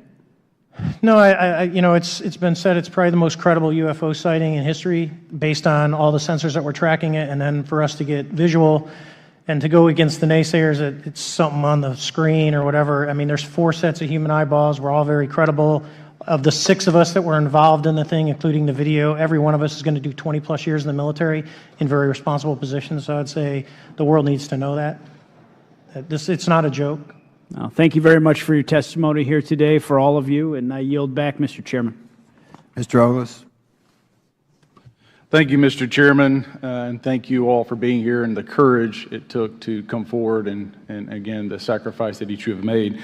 I serve on the National Security Subcommittee for the Financial Services Committee, so I really want to stay in the national security lane, if I may. So when we think about traditional adversaries and both us towards them and them towards us, we probe their capabilities. We look for weaknesses, and we collect that data, that reconnaissance in the event we need it in the future. For each of you, yes or no question, based off of your own experience or the data that you've been privy to, is there any indication that these UAPs could be essentially collecting reconnaissance information? Mr. Graves? Yes. Mr. Grusch? Fair assessment, yeah. Mr. Fravor? Very possible. Again, in the national security vein, is it possible that these UAPs would be probing our capabilities? Yes or no, Mr. Graves? Yes. Grusch? Yes. Fravor? Definitely. Is it possible that these UAPs are testing for vulnerabilities in our current systems? Yes. Yes. Possible.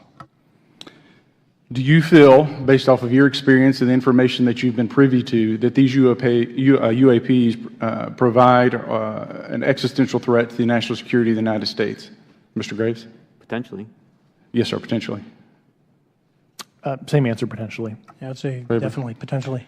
Mr. Graves and Fravor, in the event that your encounters had become hostile, would you have had the capability to defend yourself, your crew, your aircraft?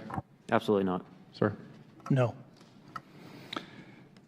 Is, based off of the information that you've been privy to, is there any indication that these UAPs are interested in our nuclear technology and capabilities? Yes. By external observation, sure, that could be a fair assessment, yeah. Yes. Is there any indication that the Department of Energy is involved in UAP data collection and housing? I don't have an answer. I can't confirm or deny that in a public setting. And could you do it in a secure setting? Yes. Mr. Fravor. No, I don't know. Mr. Chairman, I think I'm the last member to go, but there clearly is a threat to the national security of the United States of America. As members of Congress, we have a responsibility to maintain oversight and be aware of these activities so that, if appropriate, we take action. I would encourage the chairman to demand that we have any and all, but in particular Mr. Grusch, talk to us in a skiff. And if that access is denied, I will personally volunteer to initiate the Holman Rule against any personnel or any program or any agency that denies access to Congress. Mr. Chairman, with that, I will yield the remainder of my time to my fellow colleague from Tennessee, Mr. Burchett. Thank you, Mr. Chairman. Thank you, Mr. Ogles, for the great questions, brother. Mr. Grusch, I might have asked this before, but I want to make sure. Do you have any personal knowledge of someone who's possibly been injured working on legacy UAP reverse engineering? Yes. Okay. How were they injured? Is it something like a radioactive type situation or something we didn't understand? I've heard people talk about Havana syndrome type incidences. What was your recollection of that? I can't get into specifics, but you can imagine assessing an unknown unknown. There's a lot of potentialities you can't fully prepare for. How do you think we ought to handle UAP whistleblower complaints like yours in the future? Yeah, there was some issue with mine. So, PPD-19 process, it goes to the Intel committees, either through PPD-19 or ICD-120. There's not a good way for the Intelligence Community Inspector General to provide that to other committees. And I asked my information to be sent to the House and Senate Armed Services Committee because there are Title X equities at play, but there was no smooth process to do so. Yeah. That's a trash can. Are you aware of any individuals that are participating in reverse engineering programs for non-terrestrial craft? Personally, yes. Do you know any that would be willing to testify if there were protections for them? Certainly closed door and assurances that breaking their NDA, they're not going to get administratively punished for so. Yeah. I yield, Mr. Chairman. Thank you. We're going to do something a little bit out of the ordinary here. We're going to give 3 people a chance at an additional 3 minutes. So Mr. Burchett, do you want to keep going? Why don't you come back to me, Mr. Chairman? Ms. Luna, if is she on that list? Sure. Chairman, I'd like to submit for the record an article by News Nation, and it follows Mr. Grusch's full interview for the record. Without objection. Thank you. Mr. Grusch, why is it that you refer to the phenomenon as non-human intelligence? Why deviate from the basis of extraterrestrial life? I think the phenomenon is very complex, and I like to leave an open mind analytically to specific origin.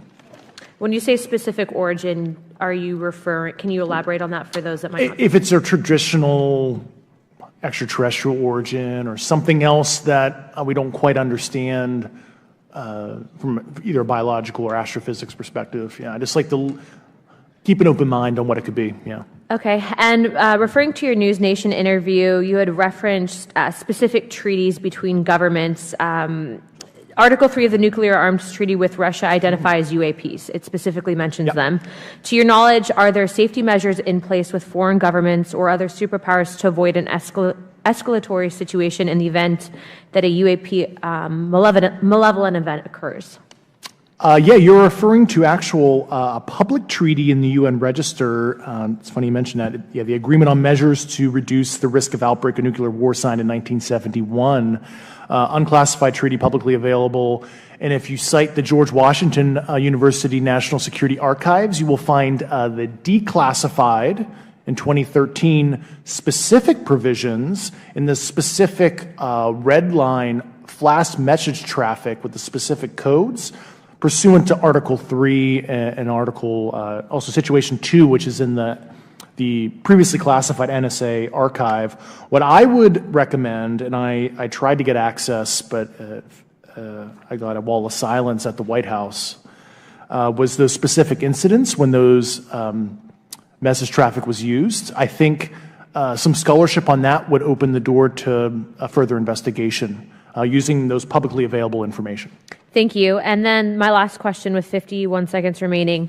You mentioned white-collar crimes potentially being taking place in regards to a cover-up. Can you please elaborate? I have concerns based on the interviews I conducted under my official duties of potential violations of the Federal Acquisition Regulations, the FAR. Thank you very much, Chairman. I yield the remainder of my time. Okay, we'll go to Mr. Raskin for 3 minutes. Thanks, Mr. Chair, and I thank the witnesses for their endurance and service today. Mr. Fravor, you've described your episode in detail now, and you call it the most credible UFO sighting in history. But I wonder, was this the first time that you encountered a UFO or a UAP in 2004? Yes. And what was your general attitude or perspective on the UFO discussion before that happened? I never felt that we were alone with all the planets out there, but I wasn't a UFO person. I wasn't watching History Channel and MUFON and all that. And have you had experiences or encounters since that happened? No. And so have you formed any general conclusions about what you think you experienced then? Yes. I think what we experienced was, like I said, well beyond the material science and the capabilities that we had at the time, that we have currently, or that we're going to have in the next 10 to 20 years. Very good. Mr. Grusch, you've been able to answer in great detail on certain questions, and then other things you say you're not able to respond to. Can you just explain where you're drawing the line and what's the basis for that? Yeah, based on my DOPSR security review and what they've determined that is unclassified. I see. So you're answering any questions that just call upon your knowledge of unclassified questions, but anything that relates to classified matters you're not commenting on in this context? In an open session, but happy to participate in a closed session at the right level, yeah. Okay. And Mr. Graves, you've said that there are dozens of fellow pilots, military pilots. Are there also commercial pilots who've encountered the same kind of sightings that you described before? They are similar. Commercial pilots have less range and less sensors to be able to reach out and look for objects over wide swaths of airspace. And so pilots are seeing them, commercial pilots are seeing them, and they're typically closer, and the range of what they're seeing is pretty large. Well, what is the most vivid, concrete sighting with the naked eye of the objects that you described before, the cube-like objects? Certainly. I think the most vivid sighting of that would have been near midair that we had at the entrance to our working area. One of these objects was completely stationary at the exact entrance to our working areas, not only geographically but also at altitude. So it was right where all the jets are going, essentially, on the eastern seaboard. The two aircraft flew within about 50 feet of the object, and that was a very close visual sighting. And you were in one of the aircraft? I was not. I was there when the pilot landed. He canceled the mission after, and I was there. He was in the ready room with all his gear on, with his mouth open, and I asked him what the problem was, and he said he almost hit one of those darn things. He said he was 50 feet away from it? Yes, sir. And his description of the object was consistent with the description you gave us before? A dark gray or a black cube inside of a clear sphere. Inside of a clear sphere? Yes. And with no self-evident propulsion system? No wings, no IR energy coming off of the vehicle, nothing tethering it to the ground, and that was primarily what we were experiencing out there. I'm over time. Thank you very much for your service, and I yield back to you, Mr. Chairman. Very good. Mr. Burchett. Thank you, Mr. Chairman. This is for all three of y'all, starting with Mr. Graves. Why did you come forward on this issue? I came forward because I felt that my colleagues did not have a way to mitigate this safety threat, and I wanted to help them. I was trained as an aviation safety officer by the Navy, and this seemed, it just felt right. I felt like I had to help the folks that were still flying and dealing with this. Mr. Grusch. Purely a sense of duty. My first sworn oath when I was a cadet 18 years ago, and I still uphold that even out of the uniform. Commander. I was pestered by a friend, and I asked why, and he said, "You're the one person that they can't discredit, and you'll add credibility to the New York Times article." And so after about 6 times, I said, "Okay." Honest. Yeah. This town isn't made, unfortunately, by people like y'all. We thank y'all. And I do want to also thank the people in the audience and the people that are watching this that can't be, people all over the world that have kept this issue alive. You've endured criticism and derogatory remarks, and we're trying to get to the bottom of it. And so God bless y'all. Thank y'all so much. We really appreciate you guys and gals.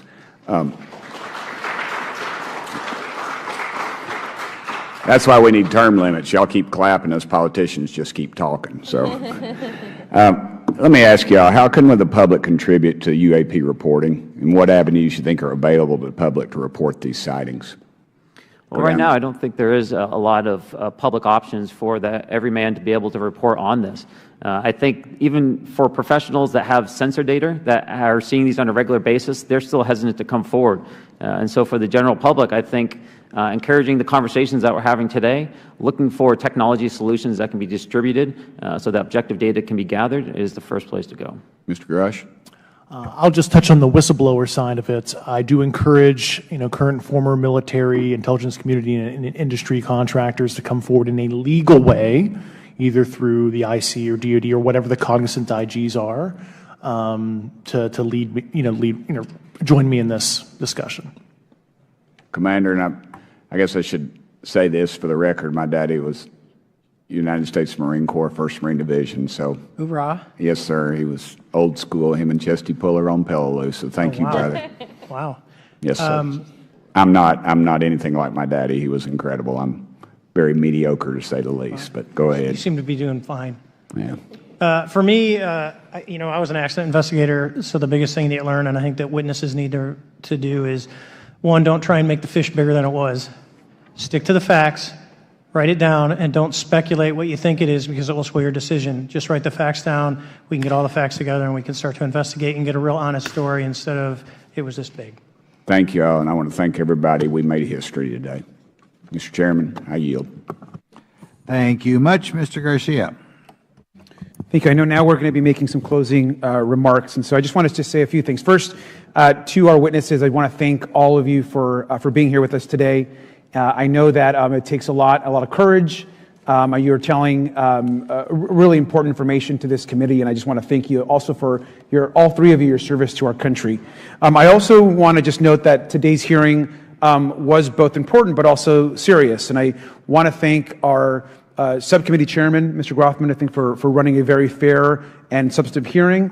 I do want to thank the committee staff on both sides for the amount of work that it took to put this hearing in place, and certainly to all the members that have been involved in this issue prior to the hearing. I also want to note for our witnesses and for the public that I'm a freshman member of Congress, and I've only been here for 7 months, but this is by far the most bipartisan conversation and discussion that I have seen happen in the Congress. And I think that a topic of this significance as it relates to our national security, as it relates to information that we're trying to gather for the American public, does bring people together, and I think that's been really great to see. I think it's also important to note for the public, today in our hearing, we had on our side also both our full ranking member, which is Mr. Raskin, and our vice ranking member, which is Ms. Ocasio-Cortez, both here at our hearing. I think it shows the importance and seriousness that our side of the aisle is taking to this important hearing, but also to the broader issue as it relates to working with our Republican counterparts on this committee. I want to additionally add that I think it's really important that we have and continue these discussions and these hearings. Clearly, there's a lot of information that we don't know, But it's also very clear that we have to continue our investigation and accountability on asking the right questions and ensuring that they're part of the public record. One thing that was important today is some folks might wonder, why are we asking questions that might already be out there or that have been asked before? It's important that they're asked and put into the public record as it relates to this committee. And so I want to thank you for, answering some questions multiple times. I know, not just in maybe meetings you had with some members, but also here in the public. Let me also just add an additional note that it's important also that our friends in the media and those that are not just reporting on this hearing, but that have reported on this topic and that may in the future, the media has an important role in this process. And it's very important that the media engages, does independent investigation, and reports on not just what happened today, but what they see independently as what is happening around UAPs in the broader community. That is also an important public benefit that we have in trying to get the information and the facts as it relates to this. Let me also just say finally that as a teacher and an educator and a longtime teacher and researcher, that I also really believe in following facts, in doing your homework, and in making sure that you follow science as we try to get as most information as possible. And so I want to thank you all for agreeing to do that today. Transparency is a cornerstone of government. We live in a vast galaxy, a lot of unanswered questions, and thank you all for being here today. Mr. Chairman. Thank you. I'd like to one more time thank Mr. Burchett and Ms. Luna for bringing this to our attention. It's a topic that has interested me since I was in school. It was a very illuminating hearing. Obviously, I think several of us are going to look forward to getting some answers in a more confidential setting. I assume some legislation will come out of this. Sure. I apologize, Mr. Chairman. I need to compliment the folks in my office that did a lot of the work on this. Rachel and Noah sitting behind me here. They're very quiet and humble, but if without them, this thing would not have come off like it did, so I apologize. Thank you. I think we're going to want to look into what we can do to make more of this information public. I think there's certainly a time period after which it should always be made public, and people have been concerned about these issues, like I said, since I was in high school. But in any event, I'd like to thank everybody who was here, sticking through the entire hearing. Without objection, the members will have 5 legislative days to submit materials and to submit additional written questions for the witnesses, which will be forwarded to the witnesses for their response. If there's no further business, without objection, the subcommittee stands adjourned. Thank you.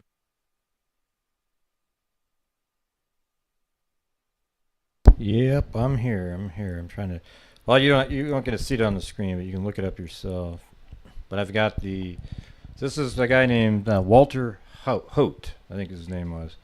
And he was at Roswell in 1947. He was the communications officer. And he has a sworn affidavit that upon his death, so he wasn't going to benefit from it, upon his death it would be read. And this is what he wrote. He said, "My name is Walter Hote. This is on the date of December 26, 2002. Witness Chris somebody, they X'd out. Notary Beverly Morgan. My name is Walter G. Hote. I was born June 2nd, 1922. My address is 1405 West 7th Street, Roswell, New Mexico, 88203. I'm retired. In July of 1947, I was stationed at the Roswell Army Air Base in Roswell, New Mexico, serving as the base public information officer. I had spent the 4th of July weekend, Saturday the 5th and Sunday the 6th, at my private residence about 10 miles north of the base which was located south of town." Let me just get it back into the, hold on a second. Not even sure what that is. What's that on the screen right there? Oh, yeah. Hold on. Let me go back to the... Yeah, I don't need that. Just have something on the screen. I'll just hit pause. Okay. All right, let me get to this. So this is a letter written by the public information officer who originally put out, "We've captured a flying disc," in 1947. Okay. It's amazing how the transistors and everything sped up really quickly after that. I was aware that someone had reported the remains of a downed vehicle by mid-morning after my return to duty at the base on Monday, July 7th. And so that's when he was made aware, when he got to work on Monday, July 7th. I was aware that Major Jesse Marcel, head of intelligence, was sent to the base commander, Colonel William Blanchard, to investigate. By late in the afternoon that same day, I would learn that additional civilian reports came in regarding a second site just north of Roswell. I would spend the better part of the day attending to my regular duties, hearing little, if anything, more. This is number 8. On Tuesday morning, July 8th, I would attend the regularly scheduled staff meeting at 7:30 a.m. Besides Blanchard, Marcel, CIC Captain Sheridan Cavett, Colonel James I. Hopkins, the operations officer, Major Patrick Saunders, the base adjutant, Major Isidore Brown, the personnel officer, Lieutenant Colonel Ulysses S. Nero, the supply officer, and from Carswell AAF in Fort Worth, Texas, Blanchard's boss, Brigadier General Roger Ramey, and his chief of staff, Colonel Thomas J. Dubose, were also in attendance. The main topic of discussion was reported by Marcel and Cavett regarding an extensive debris field in Lincoln County, approximately 75 miles northwest of Roswell. A preliminary briefing was provided by Blanchard about the second site, approximately 40 miles north of town. Samples of wreckage were passed around the table. It was unlike any material I had or have ever seen in my life. Pieces which resembled metal foil, paper thin, yet extremely strong, and pieces with unusual markings along their length were handled from man to man, each voicing their opinion. No one was able to identify the crash debris. Number 9. One of the main concerns, are you guys paying attention here? You guys are like giggling and laughing. I'm just trying to read through this actual letter, an affidavit that somebody wrote here. One of the main concerns discussed in the meeting was whether we should go public or not with the discovery. General Ramey proposed a plan which I believe originated with his bosses at the Pentagon. Attention needed to be diverted from the more important site north of town by acknowledging the other location. Too many civilians were already involved and the press already was informed. I was not completely informed how this would be accomplished. Number 10, at approximately 9:30 a.m., Colonel Blanchard phoned my office and dictated the press release of having in our possession a flying disc coming from a ranch northwest of Roswell, and Marcel flying the material to higher headquarters. I was to deliver the news to radio station KGFL and KSWS and newspapers, the Daily Record and the Morning Dispatch. Number 11. By the time the news had hit the news services, my office was inundated with phone calls from around the world, messages stacked upon my desk, and rather than deal with the media concern, Colonel Blanchard suggested that I go home and hide out. Number 12. Before leaving the base, Colonel Blanchard took me personally to Building 84, a B-29 hangar located on the east side of the tarmac. Upon first approaching the building, I observed that it was under heavy guard both outside and inside. Once inside, I was permitted from a safe distance to first observe the object just recovered north of town. It was approximately 12 to 15 feet in length, not quite as wide, about 6 feet high, and more of an egg shape. Lighting was poor, but its surface did appear metallic. No windows, portals, wings, tail section, or landing gear was visible. Number 13. Also, from a distance, I was able to see a couple of bodies under a canvas tarp. Only the heads extended beyond the covering, and I was not able to make out any features. The heads did appear larger than normal, and the contour of the canvas of the bodies suggested the size of a 10-year-old child. At a later date, in Blanchard's office, he would extend his arm about 4 feet above the floor to indicate the height. See, little things like that, makes you go, yeah, see, I mean, that's a little weird aside to put into the story there. I was informed of a temporary morgue set up to accommodate the recovered bodies. I was informed that the wreckage was not radioactive. Upon his return, this is number 16, upon his return from Fort Worth, Major Marcel described to me taking pieces of the wreckage to General Ramey's office, and after returning from a map room, finding the remains of a weather balloon and radar kite substituted while he was out of the room. So that's what it says. Ramey's office, let's read that part again. Upon his return from the Fort Worth, Major Marcel described to me taking pieces of the wreckage to General Ramey's office, and after returning from a map room, finding the remains of a weather balloon and radar kite substituted while he was out of the room.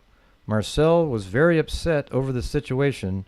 We would not discuss it again. I would be allowed to make at least one visit of the recovery site during the military cleanup. I would return to the base with some of the wreckage, which I would display in my office. I was aware 2 separate teams would return to each site months later for periodic searches of the remaining evidence. I am convinced that what I personally observed was some type of craft and its crew from outer space. I have not been paid nor given anything of value to make this statement, and it is the truth to the best of my recollection. This statement is to remain sealed and secured until the time of my death, at which time my surviving family will determine its disposition. Signed, Walter G. Hote.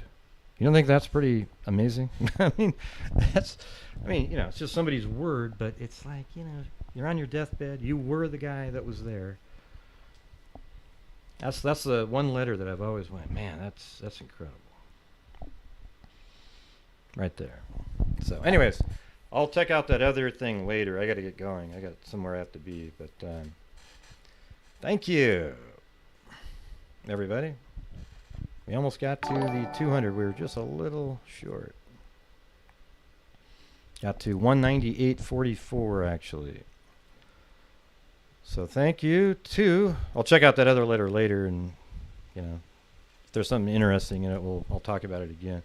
Maybe we should do some like on the weekends stuff like this, and then the call-in where we're just sort of hanging out. So we got new member Taryn Gizmundo, Sassy Nas, Catherine Kurgoat, and Kit Kat, Annie T with a cat eye, Ashley Snow, Ali 79, Georgina Stoliker, Angela Alex, Danielle, Teresa Murray, Annabelle Stealth, Just Junie, Annabelle Stealth, Lacey Ann, a new member, Persephone's Pomegranate, Robin, Nicole, Suzanne Silberstein, LA Connection, and Run the World. And then right there at the end, Run the World. Got us over the 200. All right. Very cool. Anyways, do you guys find that? I thought that was just really interesting. I think it's almost hard to believe that you would have 3 individuals. I mean, they're sort of whistleblower types, especially the guy in the middle. I don't know, Again, you need to see something yourself. But what's weird is some of these people have seen something themselves, but we don't believe it until we see something ourselves, and I totally get that. I always say that too. Send me the article so I can see it for myself. I'm not just going to take what you just said. Okay? Unfortunately, in situations like this, we have to take what people say because we're not in the position to get to see them. And imagine back in the 40s, 50s, and 60s how easy it would be to cover things up. It's a lot harder now with cell phone technology and everybody has cameras and everything. Yeah. So I think it's really cool. Really cool. So, you guys want to do more like these sometimes on the weekends or whatever? Or?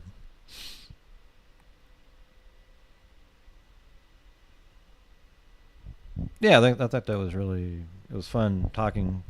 It's really interesting. Just think about time travel on your own sometime and just space in general, how ridiculous space is. I mean, just, it never, you know, when people go, space ends at some point, there's an edge of space. Okay, great, but what's right outside of that?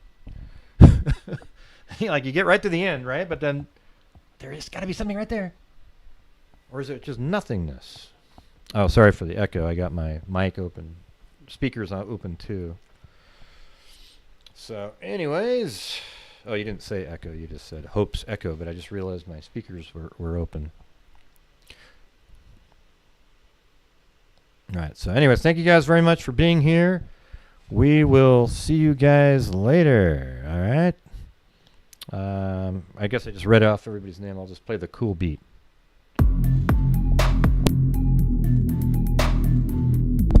Don't you guys like that music for this show?